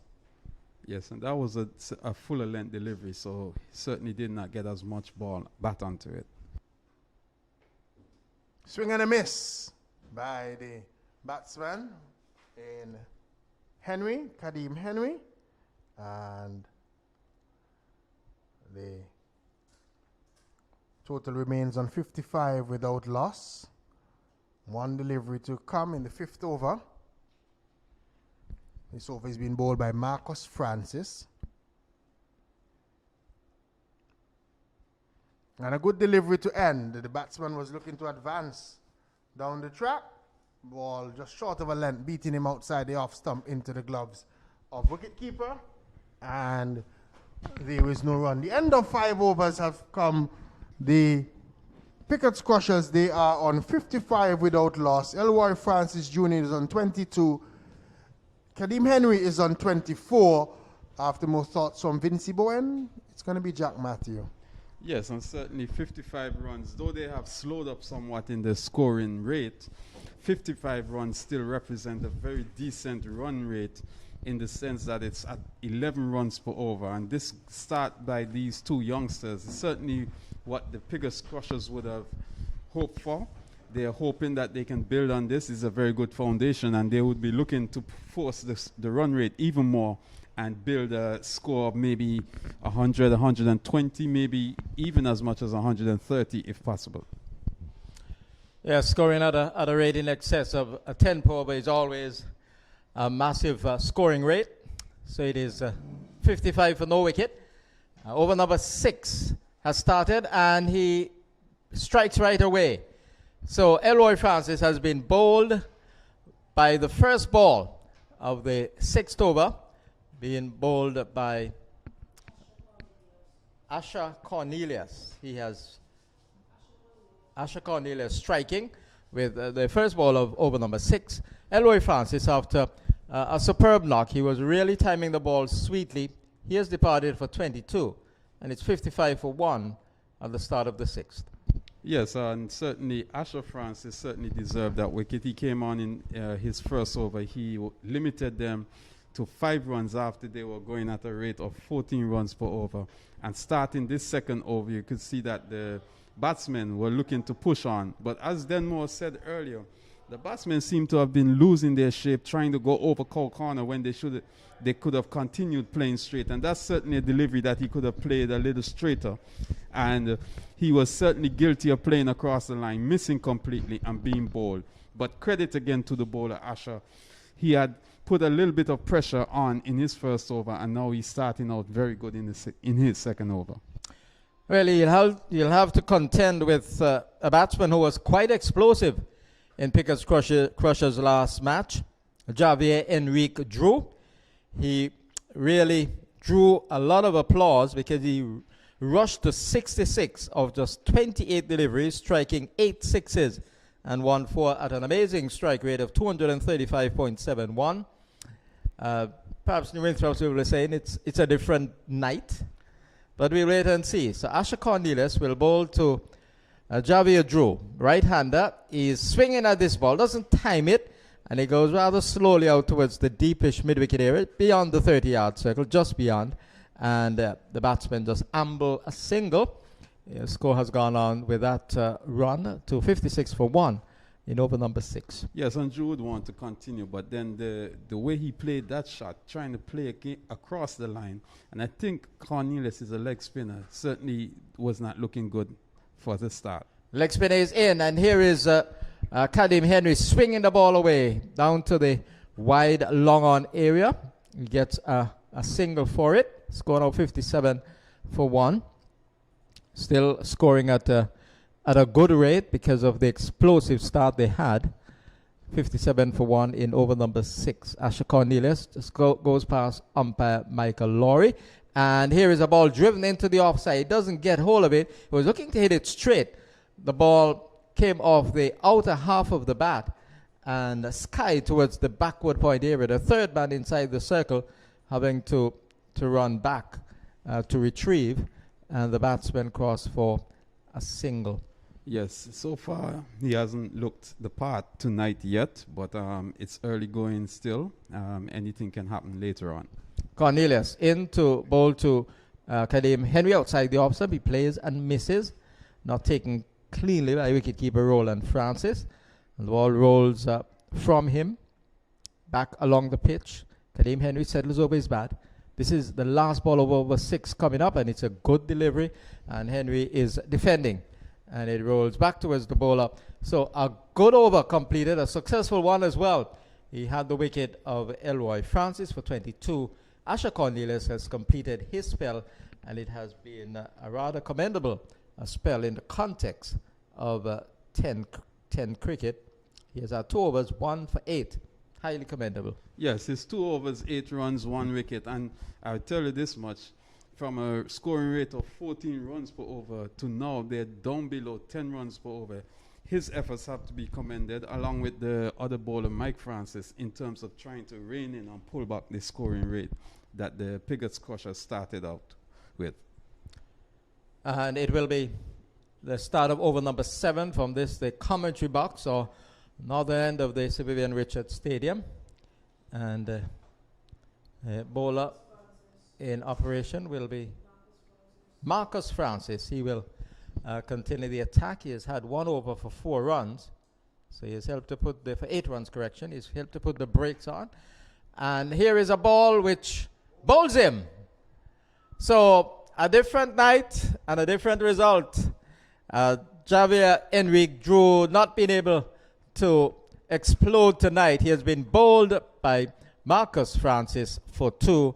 And Pickett's Crushers just losing their way in the last couple of overs. They're now 58 for 2 after rushing to a 50-run opening partnership. Yes, I'm certainly not surprised with that. The way he looked from the start, I think he's faced 3 deliveries. The first two deliveries, he wasn't getting the ball on the middle of the bat. He wasn't getting himself in proper position to play the shots. And I'm certainly not surprised to see that he is bold. He lost his shape in all of the shots that he played. And a very good delivery by Francis, a full-length delivery, telling him, okay, if you want to hit me. And he missed completely. I was bold. So Francis would, I think this is his first wicket. After a decent first over, they're looking now to hold back the Pigots Crushers from any serious run chase. Francis is in to bowl to the new batsman who is pulling the ball away. That's Demari Benter, pulling it down to the wide long on area for a single. So it was short, and he got off the mark right away. So he'll be looking to get among the runs. Was very much among the runs in the opening match. He got 34, scoring at a very, very good rate. I think he got 34 of 16 deliveries, in excess of a strike rate of in excess of 200. Here is Kadeem Henry going back and punching the ball, playing a cut shot, but not being able to pierce the offside field. The ball going straight to the fielder at that cover point position, and there is no run. He made 31 of 23 deliveries in the last match. Kadeem Henry had 1-4, had 1-6 correction. Ball is played away into the offside, and they scamper a run. Had to scurry through for that single. So Kadeem Henry adds to his score, and with that single, he will go on to 26. And the score now 60 for 2 in over number 7. Yeah, so far he's batting well. He's for the innings so far, he's played some very well-timed shots, and he's not getting too over-exuberant in this inning so far. He realizes that there's still a few more overs, and there's still a contribution that he can make to his team. Marcus Francis is in, and Demari Benter is edging the ball, and he goes down to the fine third man position for a single. So it has been rather quiet in the last few overs in terms of run scoring. The Winthrop's Lions managing to claw their way back. Asher Cornelius and now Marcus Francis.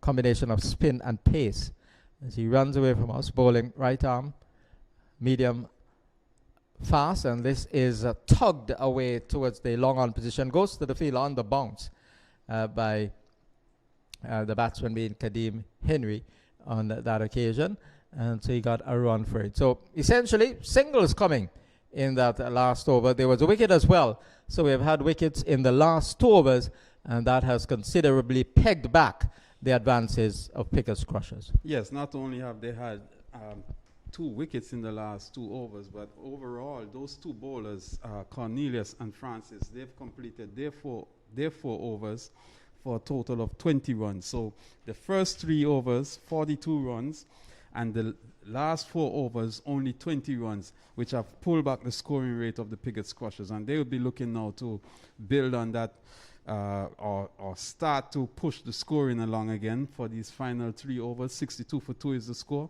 And we see now Fernandez is coming back. His first over was not a very good over. So I'm sure the batsman will be looking to go after him. So he's on his way, left arm over the wicket, ball hit high in the air. The fielder at cover takes the catch. And that's the end of Kadeem Henry looking to hit over the top. He has been caught for 27. So Fernandez striking right away in his second over after being pulverized in his opening over. He has made an impact at the start of his second. So he has now 1 for 15 of 1.1. Yes, and we see here the batsman was trying to play him away over the long off region. Seemed to have taken the bottom part of the bat. No timing at all. The ball just went up into the air, and the fielder, I think it might have been Nino Henry, just ran back a little and was able to take a fairly simple catch. So this is the 3rd wicket down now for the Pigots Crushers. And certainly after the start that they had the New Winthrop's Lions will be liking their chances at this moment, having slowed down the advancing scoring rate that the Piggott Crushers had, and hopefully restricting them to a total that they will be able to chase. And the Winthrop's Lions will be hoping for a win tonight. If they don't win, they're certainly out of contention. So they will be looking for a win so that they can keep their mathematical hopes alive of advancing to the semi-finals. Fernandez into bowl to Demari Bente. He gets the ball inadvertently down to the fine third man position. He was going for a drive, and the ball came off the edge, and he got a run for it. So the runs are not coming, and in terms of boundaries, and those that are coming in a rather cheeky sort of fashion, not with conviction by any means. So 63 for 3. We're into over number 8. Pickett's Crushers looking for their 4th win of the competition. And here is a ball hit over the top. And it has been hit very, very well by the batsman. That's Gershom Phillip, launching himself into a drive, and he hit it over the top of wide long on for 6 runs. Yeah, certainly a gift delivery there from Fernandez. A full toss, just outside the off stump, allowing the batsman to extend his arms, getting the full blade of the bat on the delivery, and certainly getting the full maximum on that delivery. So Fernandez will be looking for comeback deliveries. He comes in, goes past umpire Michael Lowry, and the batsman is driving, and he is out caught on the wicket. It was a good delivery because it was outside the line of the off stump. And there was Gershom Phillip looking to play a similar stroke, and he played across the line of that one. He edged it, and was taken smartly by Roland Francis behind the stumps. Well, so the slide continuing here. They're now 69 for 4 in the 8th. Yeah, not only was it a good delivery, but it was a poor shot by the batsman. His body was falling away to the onside, going for the similar shot that he played the delivery before, and he was not to the pitch of the ball. With his body falling away, he certainly was not going to get the same purchase as he did on the delivery before, or when he played the shot before, and it only resulted in him getting an edge and the keeper taking a smart catch to dismiss it. So we've had 4 wickets going in the last 3 overs, and so it means that not only have they lost their way in terms of scoring, but they're losing wickets as well.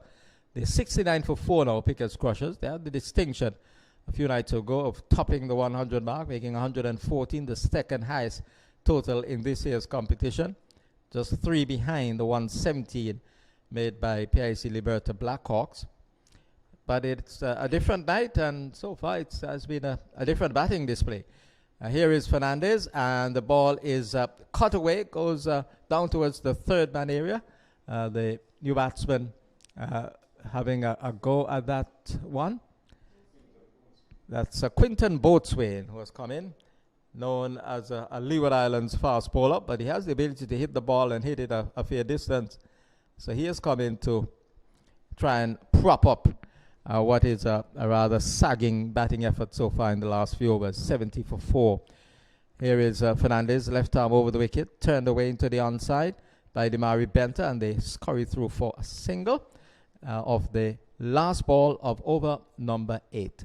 8 overs gone, 71 for 4.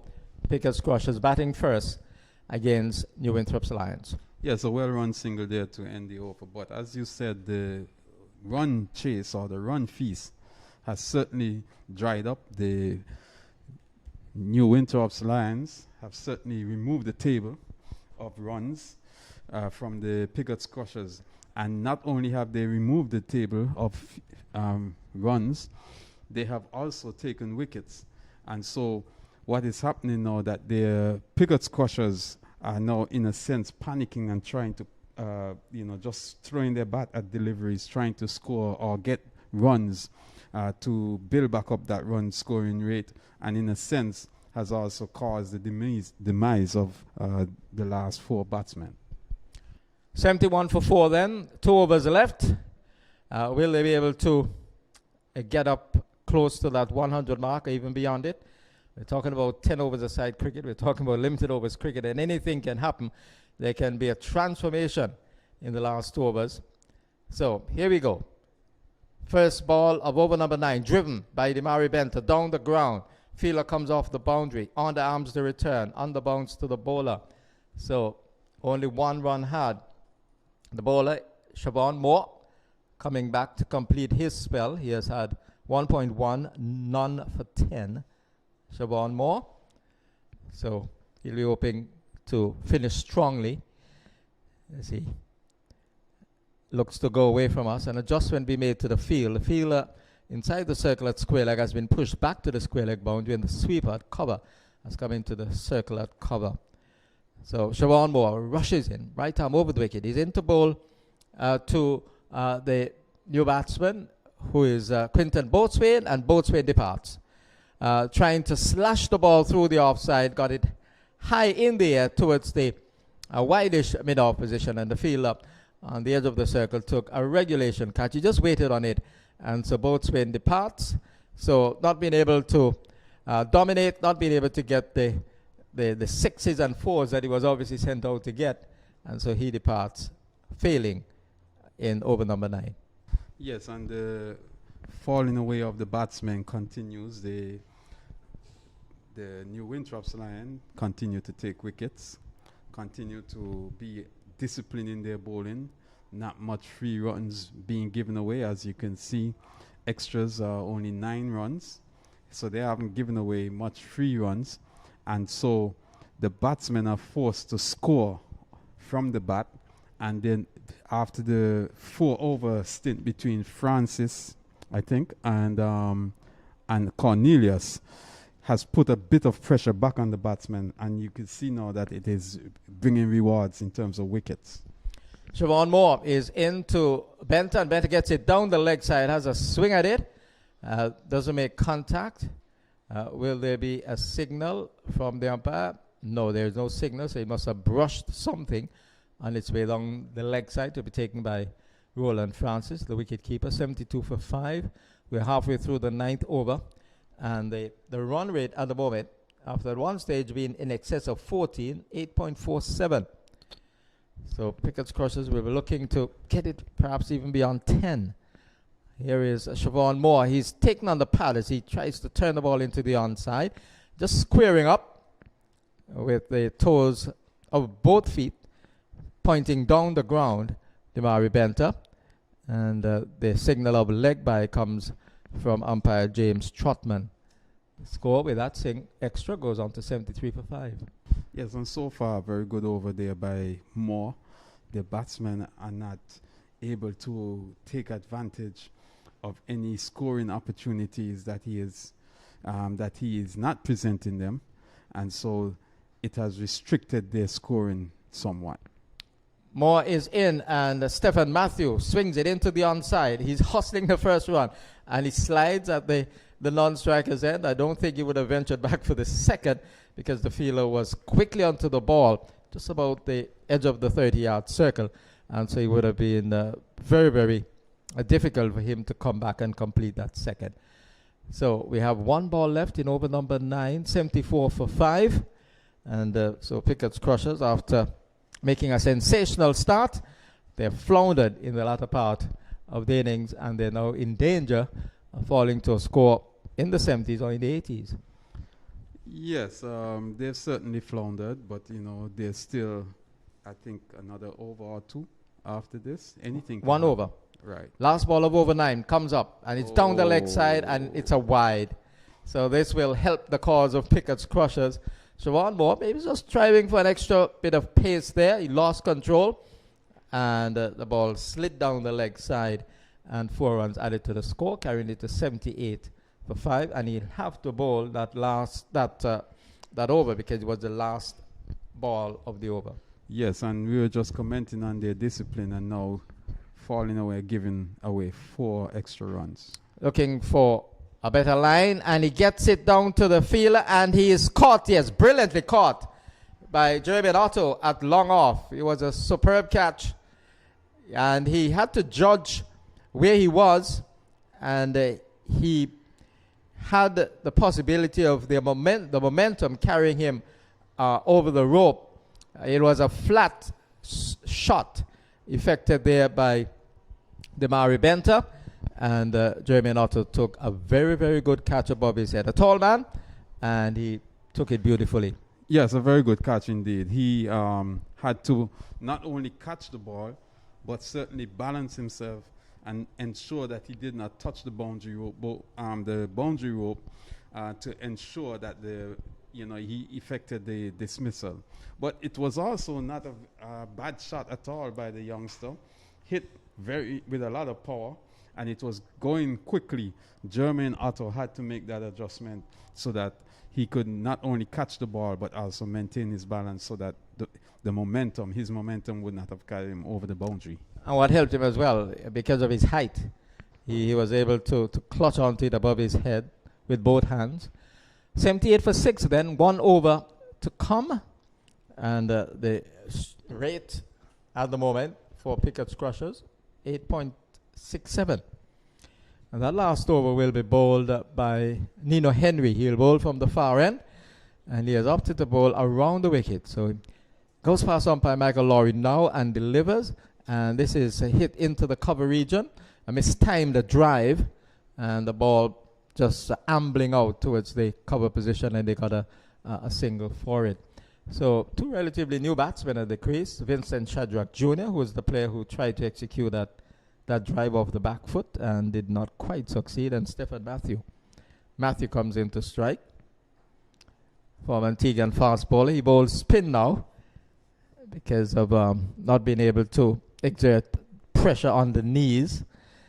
And he's driving at this delivery, and it's a diving effort by the man at extra cover. They'll come back for the second. The return fire to the bowlers and misses the stumps. The bowler not being able to gather, but it was certainly fired low to the bowler, Nino Henry, and he did not gather. He went beyond him, and they were able to sprint back for the second, 81 for 8. For 6, sorry. I think the fielder also gave the batsman an opportunity to get into his crease because he had to gather himself and throw instead of just picking up and throwing one time. I guess he figured he had to gather so he could effect a more accurate throw, but even then his throw still was not as accurate as it should have been. Nino Henry, third ball of the last over, comes into bowl to Stephen Matthew, and he hits it. And the ball has gone where? Back to the bowler. I lost sight of that one. And so not being able to get the timing into the stroke. He was certainly aiming for the long on area. He was trying to hit over the top. And I think this will be the pattern in the last few deliveries. They'll try to clear the ropes. Nino Henry's into bowl to Matthew. And Matthew is driving outside the line of the off. So I thought he was undone by the pace of that particular delivery. By the time he was winding up, looking to apply as much aggression as possible, the ball had already gone outside the line of that off stump, beaten for pace. Henry has bowled 4 of the 6 overs, 6 deliveries in this last over. He comes in and he bowls him. Stephen Matthew there going for a big drive. And Nino Henry again, I think they're bowling at a very fast rate, and that Yorker cannon into the off stump. And that's the end of Stephen Matthew. 7 down now, 81 for 7, 1 ball to come. Yes, certainly a very good over so far from Nino Henry after being punished severely in his first over from the opening spell. He has been maintaining a very good length in terms of Yorker length deliveries, and he's bowling with a fair bit of pace also.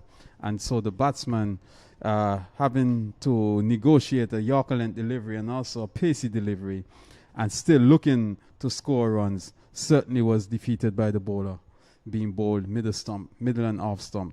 Good over so far again, and good comeback, I should say, by the New Winthrop Lions after the first 3 over run feast by the Pickett's Crushers. Extremely good comeback, because not only they restricted the scoring rate, but they've picked up wickets, and they've had 7 of them, 81 on the board. And the batsman has come out to face the last ball is Travon Atley, I think his first name is Travon. Trebonson Attlee. Also Trevorson Attlee. Here is Attlee getting a ball which he swings at, and I think it's a no ball. Yes, it was a full above the waist, and he pulled at it and got it away towards the square leg position, and they got a single. So the no ball plus they got 5 runs. 5 runs as a result of that. 86 for 7 now. 1 ball still to come.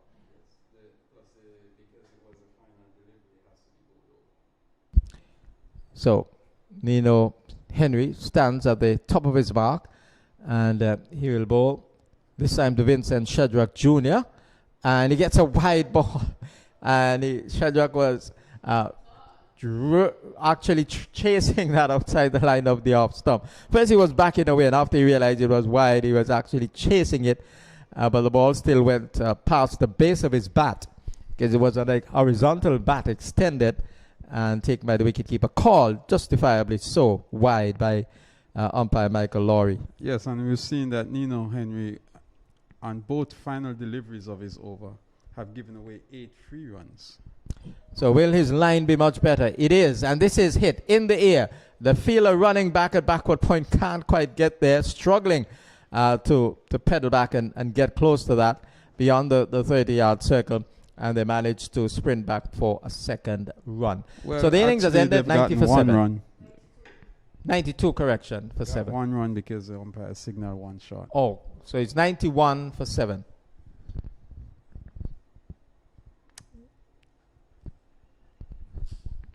So the innings has ended at 91 for 7, with Vincent Shedrack finishing on 2 according to the electronic scoreboard, and Attlee unbeaten on 1. It means that the opposition, New Winthrop Lions, will need 92 to win the match. So in 10 cricket, we know that things change dramatically and very, very quickly, as we saw in this innings, Vinci, and so you cannot write off Pickett's crushers at this particular point in time. Although we have seen these scores of 80-yard and so on, they can be overtaken with disciplined batting, and so we'll just have to wait and see what unfolds out in the middle. But it could be a fighting total, 91 on the board. Yes, the 91 runs, certainly not the score that the Pickett's Crushers would have been looking for, having had such a brilliant start of 42 runs in their first 3 overs. However, it's still a challenging score, as you say, depending on the approach of the New Winthrop's team.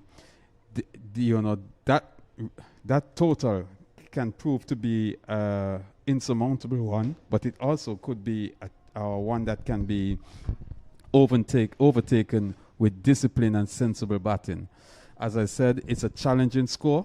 The Pickett's Crushers will certainly fancy their chances at a win for this game with that particular score. And for the opposition, New Winthrop's Lions, it's do or die. They must win the match to have a chance of advancing to the semi-finals. So they will be coming out with all guns blazing, trying to win the match. It would be the second win of the competition, which would carry them to 8 points. Should they lose, they will be out of contention. Yes, certainly. So that's the situation. We'll take a break from the commentary position, and as soon as play resumes, we'll be back for more coverage of the 10th splash here at the Sir Vivian Richards Stadium.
Ready?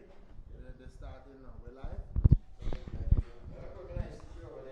First delivery is struck away. Backward of point for 4. So both swaying outside the line of the off stump, and the batsman just Germinato slashing that one.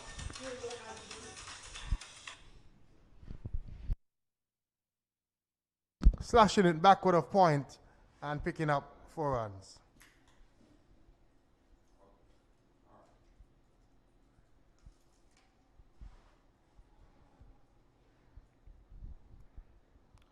So Boatswain getting a rough introduction into the tournament. His first delivery, Germinato, not showing any respect whatsoever and smashing it away for a boundary. This time he's edging, fine, past the wicketkeeper down to the boundary for 4. Another boundary. Involuntary this time, but he's going to take it. 4 more runs, 8 without loss after 2 deliveries.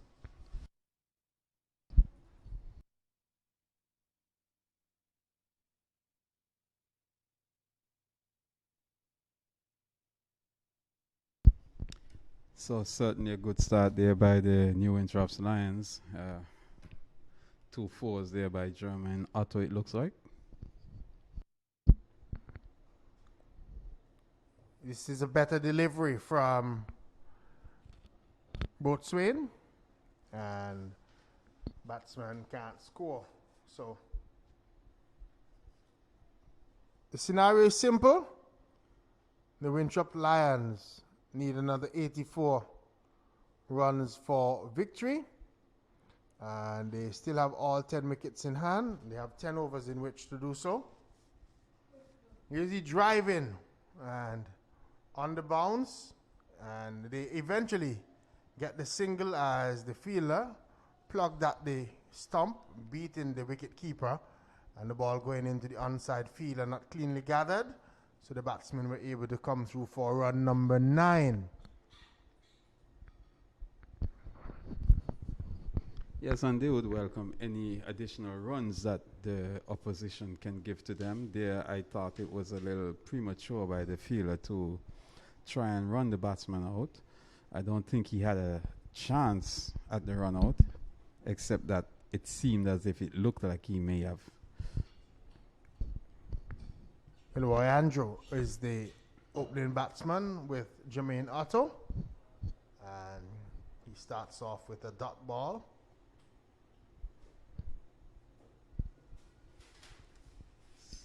So yes. So we've seen a number of youngsters in this tournament so far, given an opportunity to play with the COVID-19 restriction and the usual flood of overseas players not available.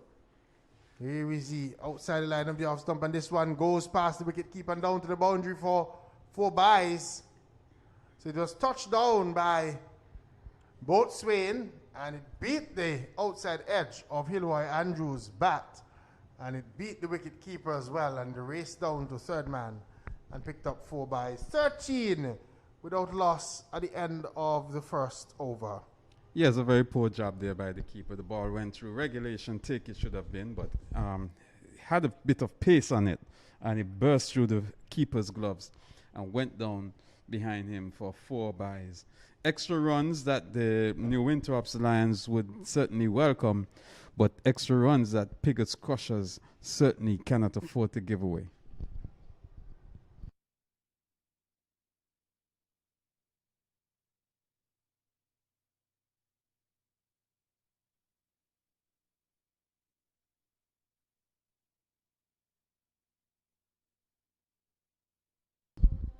Not handling Boatswain very well. Zaim Scott, the young wicket keeper, batsman. 13 for 1 at the end of the over. And young people are all over with us. Vincy, we have a young scorer, a young person handling the stream, and a not so young technician at the back there. And he would argue that he's young too, but young people shining all around, showing that they have ability. And we love that. We love when we see young people. She got a crash course in streaming, and now she's a little expert, our young technician here. And if you find that we are sounding better than before, it's because we got rid of our farmer who we had doing the stream before. This delivery is struck away into the onside field, and we got somebody that's far prettier and learns quicker. You know what I mean, Vinci? Certainly. No doubt. I hope that the regular technician does not listen back the stream and hear what you said about him. Here's his delivery, swinging away and beating Zaim Scott again and coming down to the boundary for 4. And it's also signaled wide. So it's going to be 8 runs added to the total of the new Winthrop Lions. And Scott not having a distinguished time behind the stumps tonight in the early stages. Yes, certainly he's not. And but I would also say that the bowler showing a bit of indiscipline, straying down the leg side, and with Otto swinging almightily, Scott may have been trying to preserve himself also, and that may have caused him to miss the gathering of that delivery.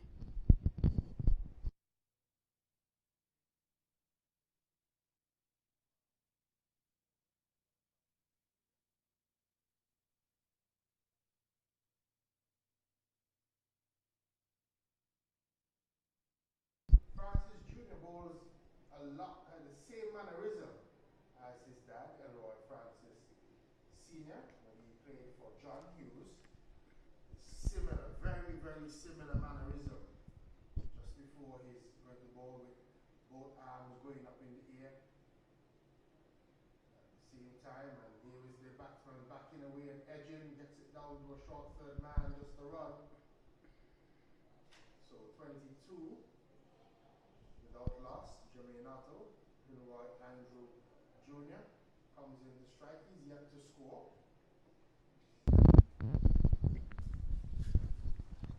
Leroy Andrew Jr. comes in to strike. He's yet to score. Jermaine Otto is there on 10. And Andrew is playing a naughty shot, coming across the stumps, looking to play a Dilshan scoop, and missed it completely, and has his stump knocked back, and he goes bowled off Elroy Francis Jr. and New Winthrop Lions, you losing their first wickets, 22 for 1, a very, very poor dismissal by Elroy Andrew Jr. Yes, very, very, as you say, very poor dismissal. I don't know what he was doing, because you said Dilshan scoop, but I don't know if it's a dill, and it certainly wasn't scooping. The ball, he came right across, he was bowled behind his back, ball hit middle stump. That is to give you an idea of how far across his stumps he came to play that shot. And all Francis did was kept the ball straight on stumps. He missed completely and was bowled. No need for that. There are already 22 runs, well ahead of the run scoring rate that they require, and there was no need for the New Winthrop Lions to lose a wicket in that manner. And as usual, our Duckworth Lewis manager gives me a bunch of figures that I do not understand. I look at it and it means nothing to me. But it's a duty. It says table of over by over pass scores. That's what it's given here.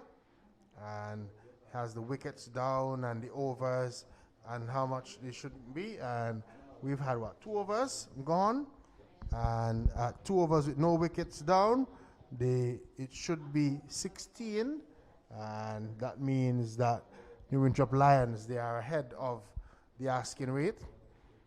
Looks as if it's going to be both Swain to continue, or is Shadrach?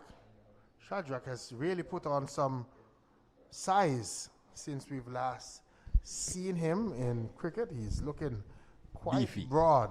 Another beefy player. Quite beefy. And when I look at him through my special binoculars, I'm also seeing a little bit of tummy hangover. There looks as if he's had one too many fruit drinks. Here we watch as he's in. And the batsman is coming down the track, hitting it in the air. The fielder gets onto it, takes the catch. So that's the end of Jermaine Otto. Looking to go for glory, hitting the ball high up in the air. Boatswain settles under it, takes a simple catch. New Winthrop Lions losing their second wicket. They're now 22 for 2. Yes, and as you say, he was going for glory, but for the glory of the Piggotts Crushers, because they certainly, the fielder certainly took a smart catch. It wasn't a difficult catch. The ball went high in the air. The fielder Boatswain just took his time, settled on there, took a regulation catch, and that was the end of German Otto. And I think he would be chiding himself for the decision he made to go over the top. No need for that at the moment. They were well ahead of the run rate, and all he needed to do was play the ball according to merit until he got his delivery to hit. We haven't seen a lot of batsmen do that, play the balls on merit. We've seen a lot of them raising their head and looking to strike everything away. Drew had some big hitting the other night, and tonight he came out and really came with a different brain. He was just flying his bat from the first delivery, and of course was not successful.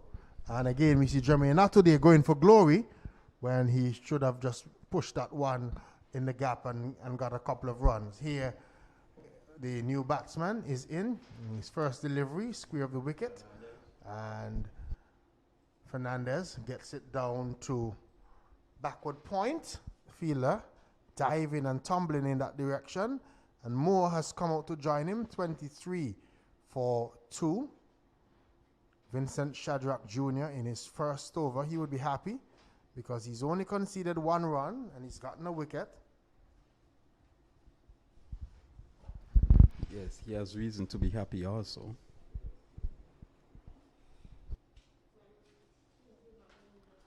Here is he angling the ball into the right-handed Siobhan Moore, and Moore was looking to turn it on the onside, not making contact. Jamal Fernandez calls him down for a short meeting, just a punch of the fist to say, stay with it, keep batting. You know, Denmore, I've been saying this, a lot of our batsmen, they're good starters, but they're bad finishers. There we see cutting one, backward of point for 4. That's a beautiful shot. It was outside the off stump and he rocked back and got good bat onto it. It flew past the field at point and raced out to the backward point boundary for 4. 4 good looking shot for Siobhan Moore, and the total goes up by 4. Yes, a very good 7 shot. for 2. A very good shot indeed. The ball just sat up there asking to be hit, and Siobhan Moore not only hit it but picked the gap very well and got 4 good looking runs. Shadrack Jr. will have to try harder. And this one is pulled away hard out to a wide long on position. The throw is strong back to the bowler's end, who just knocks it down. Vincent Shadrack Jr. wasn't putting his hand in that way because that ball was fired in by the fielder, but the batsmen were safely back for 2. End of over number 3, 29 for 2. Another 63 runs required for victory of the last 42 deliveries. Yes, and certainly 2 good runs there by Siobhan Moore again. Last 2 deliveries of the over, he would have gotten 6 runs from those last 2 deliveries. And he has come out showing his intent. However, the Piggotts Crushers would feel like they're in the game still, having taken 2 wickets after 3 overs, 29 runs on the board. They, at the same stage, they were at 42 runs without loss. So they are fancying their chances in this game. They're hoping that they could certainly restrict the New Winthrop's batsmen.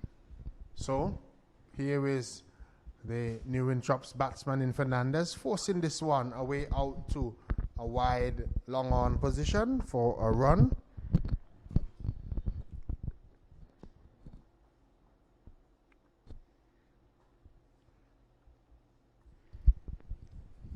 Darren Benter, the new bowler. Sorry, not Darren, Mari Benter. is the new bowler operating, and you remember he got out off of a fine catch by Jermaine Otto in the first innings. Was trying to clear Jermaine Otto, and Otto doing very well, taking a smart catch to dismiss him. But he's had good success in this tournament with his bowling, Demari Benter. The batsmen have had trouble negotiating him. And here is this one, negotiated well and hit crisply, but it will find the fielder out on that cover boundary, and the batsmen are able to cross for a run. So, just to bring you up to date, if you're just joining us, Francis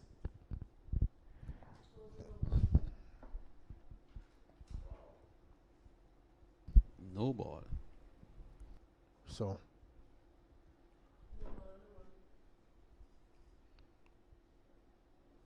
we've had a no ball delivered, 35 for 2 the total goes up to.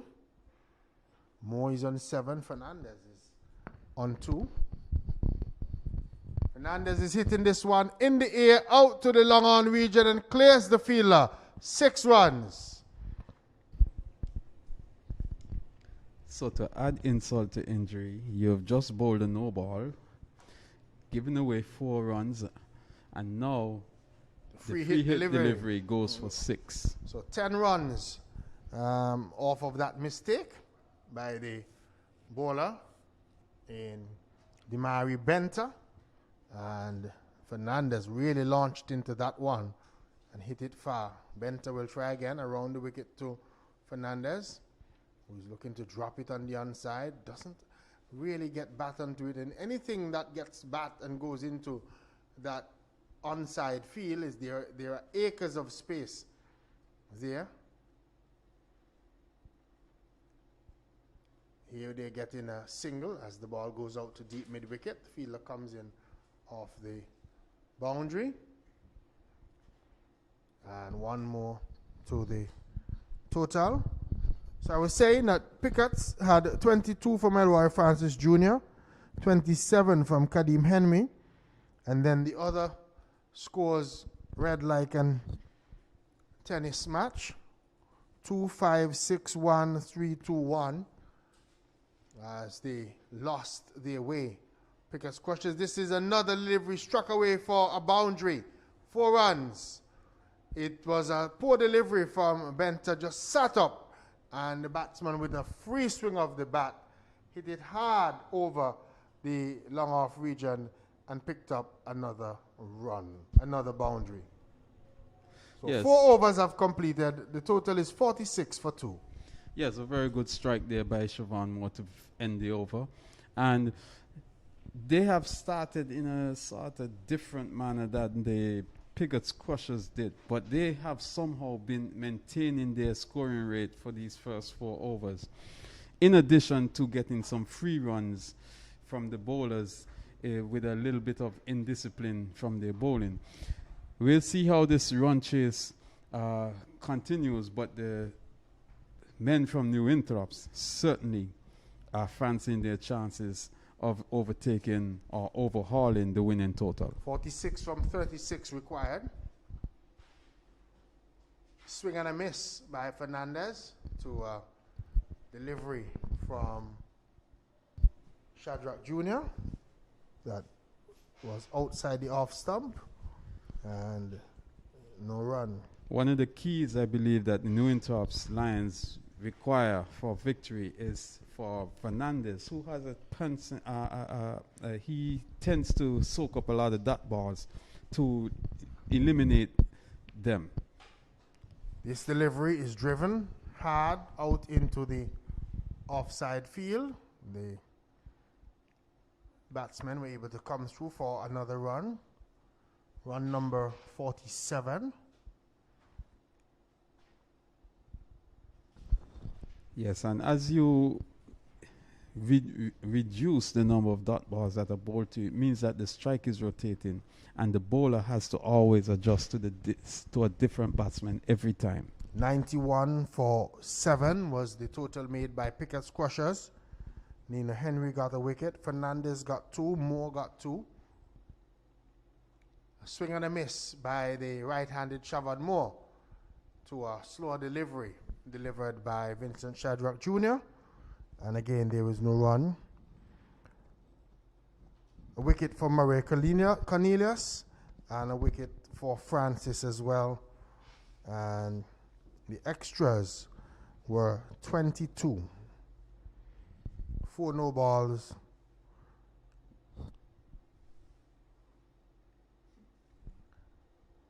They had a bye, leg bye, and of course wide. So 47 for 2, and the batsman is just having a bit of a struggle. He's not keeping his eye on the ball, having just an almighty swing at it.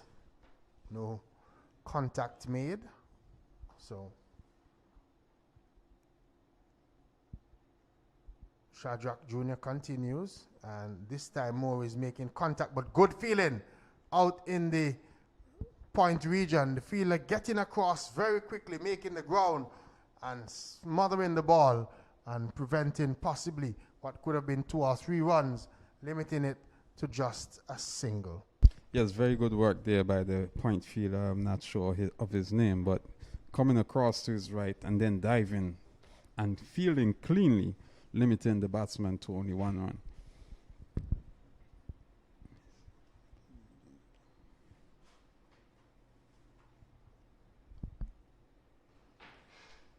Fernandez is driving for another single out to the long off region. 1 more to the total. And the fielder making that save with the number 31 on his back. Looks to be Gresham Phillip from this distance. But we'll confirm with, of course, our scorer. Number 31 for Pickets is Gresham Phillip was the fielder who was really still throwing himself about in the field. And he really saved some runs in that over. 49 for 2 at the end of over number 5. It has brought me to the end of my little stint. Moore is on 12. Fernandez is on 11. The New Winthrop Lions need a further 43 runs for victory of the final 30 deliveries to see it to the end will be Jack Matthew. Yes, and the Pickets Crushers are still in it. Both teams are still in it, and they certainly would be both looking for victory. The New Winthrop's Lions certainly would want a victory to keep their chances alive of advancing to the semi-final or the playoff rounds of the tournament. The Pickets Crushers certainly would want to keep their momentum going, as they have been, or they are unbeaten so far in the tournament. So the action is continuing. Stephen Matthew is bowling off breaks, and the ball is driven into the onside towards the wide long on area, straightish mid-wicket. The fielder having to cover some ground to retrieve, and the batsmen are through for a run. Score pushes on now to 51. 51 for 2. This is over number 6 in progress, and they need 41 runs. Here is a ball which is hit away into the offside by Fernandez, but he can't get a run for it. Good save by the fielder moving around from the extra cover position. So the Winthrop's Lions needing 92 to win the match. They're 51 for 2. They need 41 more, 41 more runs from 4.3. So it's quite an ask. And he's bowled. Jamal Fernandez bowled by Stephen Matthew. A ball straight on the stumps, and he was looking to play drive. Looked to have played over and around that particular delivery, and has been bowled. So another blow for the Winthrop's Lions. They're 51 for 3 in their pursuit of 92 to win. Yes, a full length delivery, almost Yorker length. Seemed to be a quicker delivery also. And Fernandez looking to play this one away over long on, missed completely. I believe he played over it also, played completely around or over the delivery, knocking back his middle stump. And another important wicket goes down for the New Winthrops Lions. And they certainly seem as if they are falling away. It seems as if the Pigots Crushers are taking the ascendancy in this inning so far. We'll wait to see what the end result is, but the Pigots Crushers are now seem very buoyant out there. Seem like they are confident that they can take this game based on the results or based on what is happening so far in this innings. And there's a pattern, because in the Pigots innings they made an explosive start and then they declined, and it was an enterprising start by New Winthrop's Lions, and they're in a state of decline right now. And here's a return to the bowler's end, and I think he's run out. Yes, he is. So the new batsman has been run out, looking for a single, play the ball into the offside, and that new batsman was being dismissed. Is Bernie? Is Henry who has been dismissed, and so he is Bartlett Henry who has been dismissed. Played the ball into the offside, and they set off for the run, but he was well short. The return sent to the bowler's end, and the stumps were disrupted with him well short of his ground. Yes, a sense of panic creeping in now to the New Winthrops Lions team. They realize that even though they need 41 runs from 4 overs, they realize that it's going to be quite an ask. And so the non-striker called for the single. Henry was a little late in setting off for that single, and as a result, he was short of his ground. Very easy run out effected by the bowler as he gathered the ball from the fielder. But now we see Henry coming to the strike, and as you know, Nino Henry, he can strike the ball a bit, and so he'll be fancying their chances, or fancying his chances of taking his team to victory tonight. They'll both be looking to hit, because they need to be hitting from both ends. Nino Henry and Siobhan Moore. Stephen Matthew is in, and the batsman is hitting this one in the air, goes down to the sweeper, comes off the boundary, takes it on the bounce. Only a single. He was perhaps trying to hit that one straight and not being able to get hold of it, and the ball skied away, mistimed, the miscued drive down to the cover position. Only 1 run. We have had some 6 overs completed, and the score 52 for 4. Yes, 52 for 4. Again, another false stroke there. The batsman now showing some sense of urgency, but in a sense also showing some panic in trying to get the runs required for victory. But the batsmen certainly can strike the ball, and they're hoping that they can get bat onto ball and certainly bring the New Winthrops Lions home. In the meantime, the Pigots Crushers, they just need to continue being very disciplined in their bowling, keeping the ball on line and forcing the batsmen to do the extraordinary to take victory in this match. And they will really have to be going great guns in the closing overs here. So there are 4 overs to go, and they need 40 to win the match. So Kadeem Henry, this is a bad delivery, and it swung away down to backward square, and he beats the field, and that's 4 runs. No ball as well. It was a delivery which perhaps slipped from the grasp of the spinner, Kadeem Henry, and went above waist height and was smashed away by Siobhan Moore down to backward square for boundary. Yes, and you cannot afford to give away these type of deliveries. That would have resulted in 8 runs, 4 for the no ball and 4 runs from the bat. Cannot afford to give away those 3 runs at this stage of the game. 60 for 4 as Kadeem Henry, looking to redeem himself, comes in, left arm spinner. This is hit over the top, 6 runs. So a 4 plus a no ball, 8 from the first delivery, and now a 6 hammered off the second delivery of Kadeem Henry is over. And so that's precisely what New Winthrop's Lions were looking for.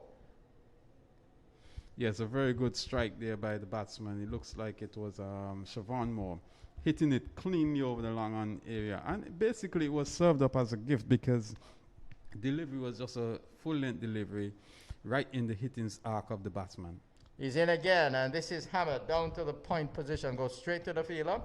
Siobhan Moore hitting that well, but straight to the fielder. No chance for him to score. So he's kept on 24, and the score 66 for 4. Here is Kadeem Henry, and Siobhan Moore is driving at this ball, not getting hold of it. Comes off the inside edge, goes between the batsman's pads and the leg stump down to the short fine leg position, and they scurry for a single. 67 for 4 now. Yes, false stroke there by the batsman, but a run nonetheless. Kadeem Henry bowling out over number 7, hit in the air. It's away from the fielder. Well, he missed it. That's Quinton Boatswain. Thought it was away from him. It was hit really away from him, away to his left. But he covered ground, got there, and was unable to hold on. The two hands stretched out in front of him, moving from right to left. And the ball has gone away for 6 runs. So the signal of 6 comes from the umpire. This has been a very, very productive over for the New Winthrop's Lions. The score has rushed. Yes, I think they would have benefited from the television replay, because I think that ball actually landed inside of the boundary and went for 4. And we see that the umpire has reversed his decision and signaled 4. So 71 for 4. Over number 7 still in progress. And he's coming forward and turns the ball away towards backward square leg, and they rush for a single. The return fired to the keeper's end.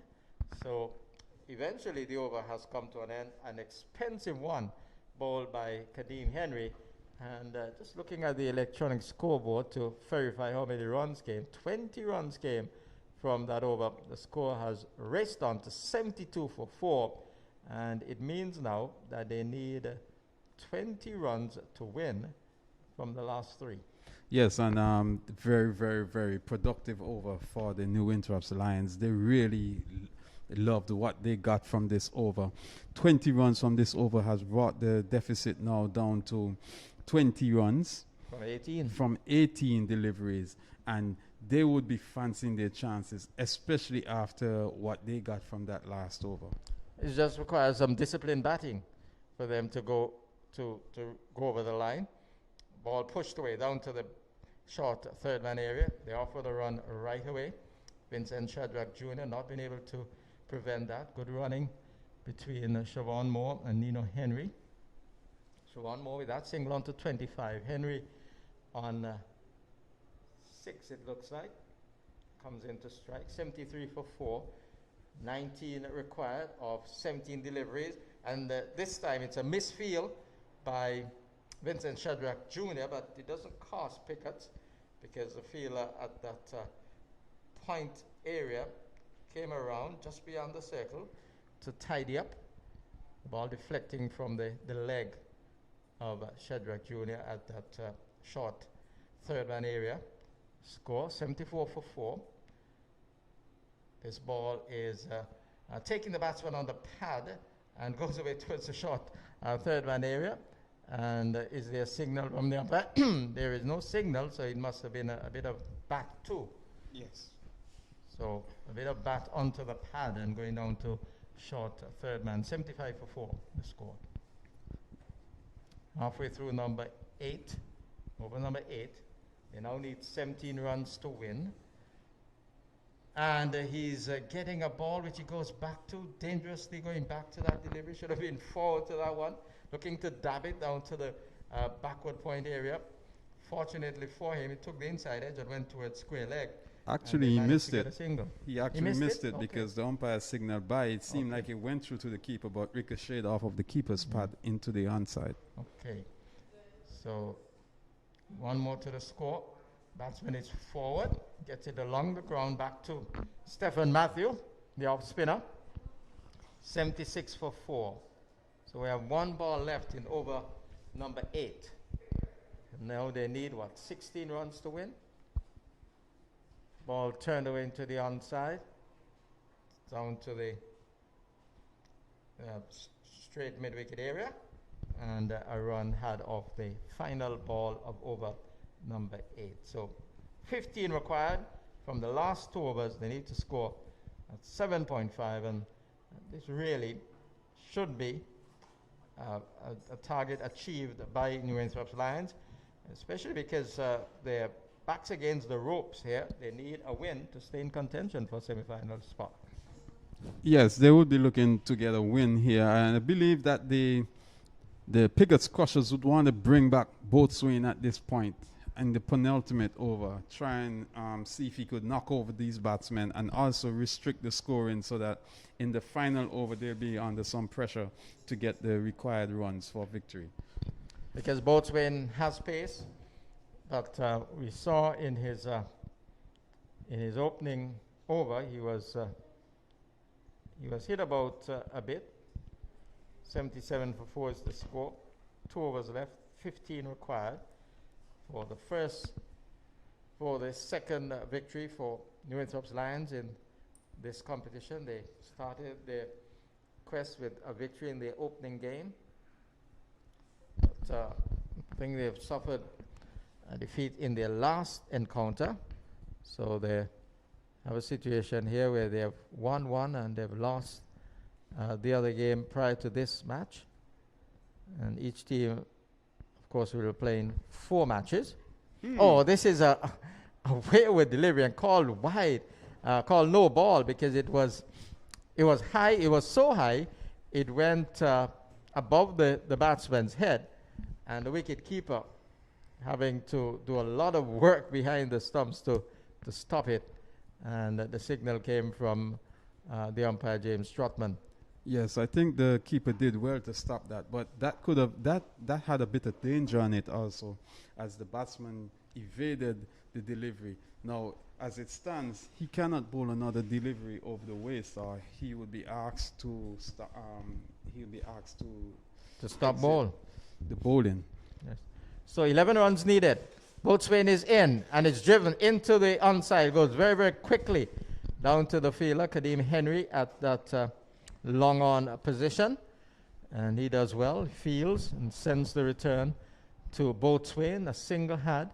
So 10 runs required. No, it's interesting. Kadeem Henry fielded that ball and threw it in with his right hand, and I knew Kadeem Henry to be a young right arm medium fast bowler, but he elects to bowl his spin with his left arm.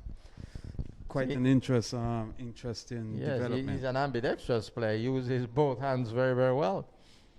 Boatswain sprints in to bowl. And this is in the air. He's going to be caught. Yes, he is. Coming off the leading edge of the bat. So Siobhan Moore departs, trying to hit the ball into the onside, the leading edge, and he went up to extra cover. And the fielder in that position pedaled back and took a regulation catch with both hands. And the wicket has gone down, 82 for 5.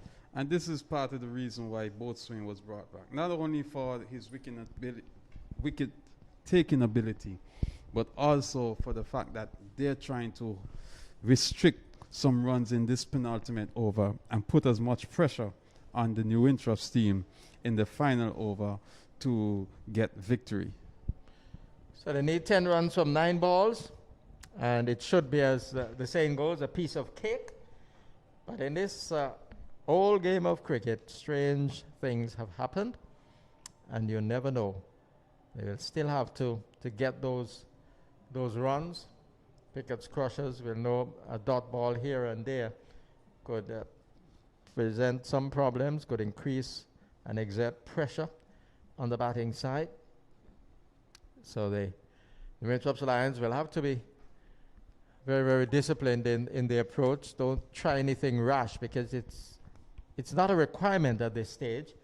It's just to play normal cricket, and they'll be able to get to that target of 92.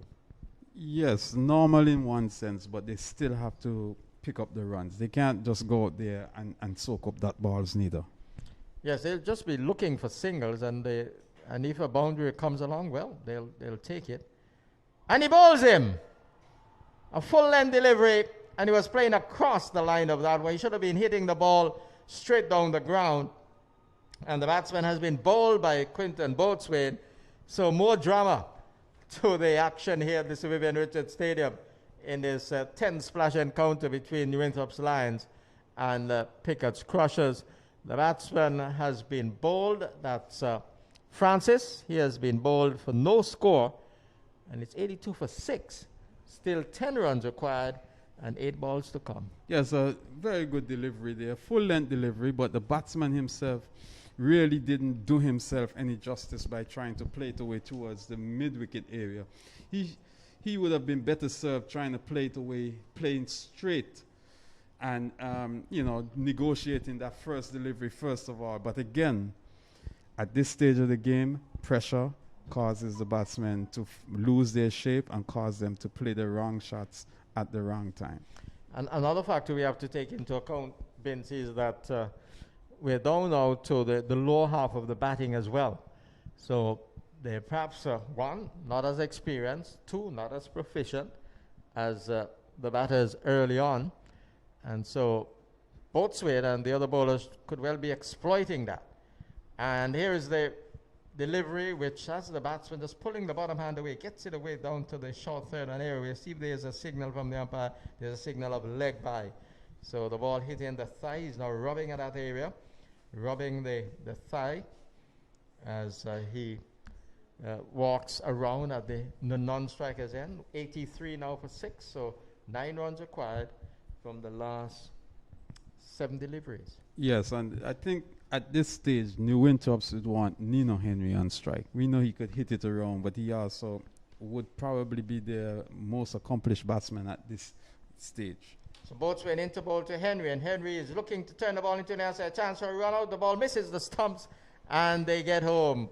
Quinton Boatswain with a chance there to run out the batsman running from the non-striker's end, and he missed it from a few yards. Ian Youssef would have been dismissed, but he survived. The run registered as well. Well, it's a leg by, and so now from the last over, they need 8 runs to win, and they went into the penultimate over needing, I think they needed 10 runs from the last over, something to that effect.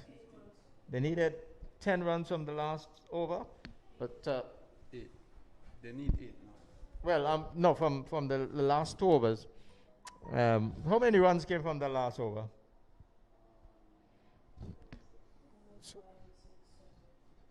So 7 runs.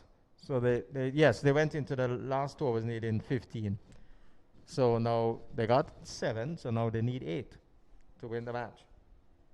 And who will be that bowler operating from? Elroy Francis Jr., the captain, has taken on the responsibility of bowling this decisive last over. And if they were to win this match, it would be their 4th consecutive win, sustaining their 100% record. Pickett's Crushers in the 10 splash organized by the Antigua Barbuda Cricket Association. Here Elroy Francis, and this is hit in the air, down towards the deep extra cover area. It will not reach the boundary. The fielder runs around from long off, and they're back for the second. So the first ball yielding 2 runs. They now need 6 to win from 5. And so good starts from the first delivery so far. If they get all 2s, then they certainly would win the game. We'll see how this goes. Off spin, Elroy Francis is in, and the batsman is swinging it down to backward square, 4 runs. So that would put the New Winthrop's Lions on their way, because they need now only 2 to win the match. That would give them a decided advantage. The score 90 for 6. Yes, certainly. And as I was saying, that they would certainly want Nino Henry on strike. We know he could hit the ball around, but also being their most accomplished batsman at this stage or remaining in the team, he's the one that you want to give. In addition to that, he's a captain. And as the captain, he will want to take the responsibility of taking his team home to victory and also giving them a chance to further advance in the tournament, keep their hopes alive of advancement in the tournament. Yes, he's on 15. And Captain Elroy Francis, who is the bowler, has call the fielders in. So there are ringer fielders on either side, looking here to try and stop the single. And the ball is clipped away down to backward square, 4 runs, and the Winthrop's Lions have won their second match, and they've kept their hopes of reaching the semifinals alive, and they've dashed the 100% record of Pickett's Crushers. They won the match by 4 wickets, winning in the last over and winning with 3 balls to spare. Yeah, certainly a good win for the New Winthrop's Lions. I think they could take one of the turning points of this match, I would say, is in the period between the 4th and 7th overs of when they bowled. After Pickett's would have gotten off to a very good start, in those 4 overs, they restricted them to 20 runs, brought some pressure on the batsmen, and eventually restricted them to the 92 runs, which they were able now to overtake and claim victory tonight. So I must give a lot of credit to their bowlers in restricting the Pickett's Crushers' run scoring, and also the batters, give them credit for not losing their way and being able to overcome these 92 runs that they required for victory. So the situation is that Pickett's Crushers, they remain on 12 points from 4 games. They have completed their quota of matches. They have 12 points. Bethesda Golden Eagles, they have 8 from 3. They have 1 match remaining. And New Winthrop's Lions have 8 points from 3 games. So New Winthrop's Lions have 1 match to come. And Empire Nation, they have 4 points from 3 games. So Empire Nation, really, you can say that they're out of contention with the victory tonight, because if they were to go to 8 points, Bethesda Golden Eagles also have 8 points, and so one of those teams would edge out Empire Nation in their quest for that semi-final place. So that's the situation at the moment. Pickett's Crushers ending their campaign in the group stage with 12 points. Bethesda Golden Eagles have 8, and they have 1 match to go. New Winthrop's Lions also have 8 with 1 game to go, and Empire Nation have 4 with 1 game to go as well. We'll be back tomorrow not tomorrow, I think the next set of matches on Tuesday. We'll be back on Tuesday for more coverage of the 10th Splash organized by the Antigua and Barbuda Cricket Association. Until then, Jack Matthew saying on behalf of all the commentators and the technical team and the scorers, goodbye from this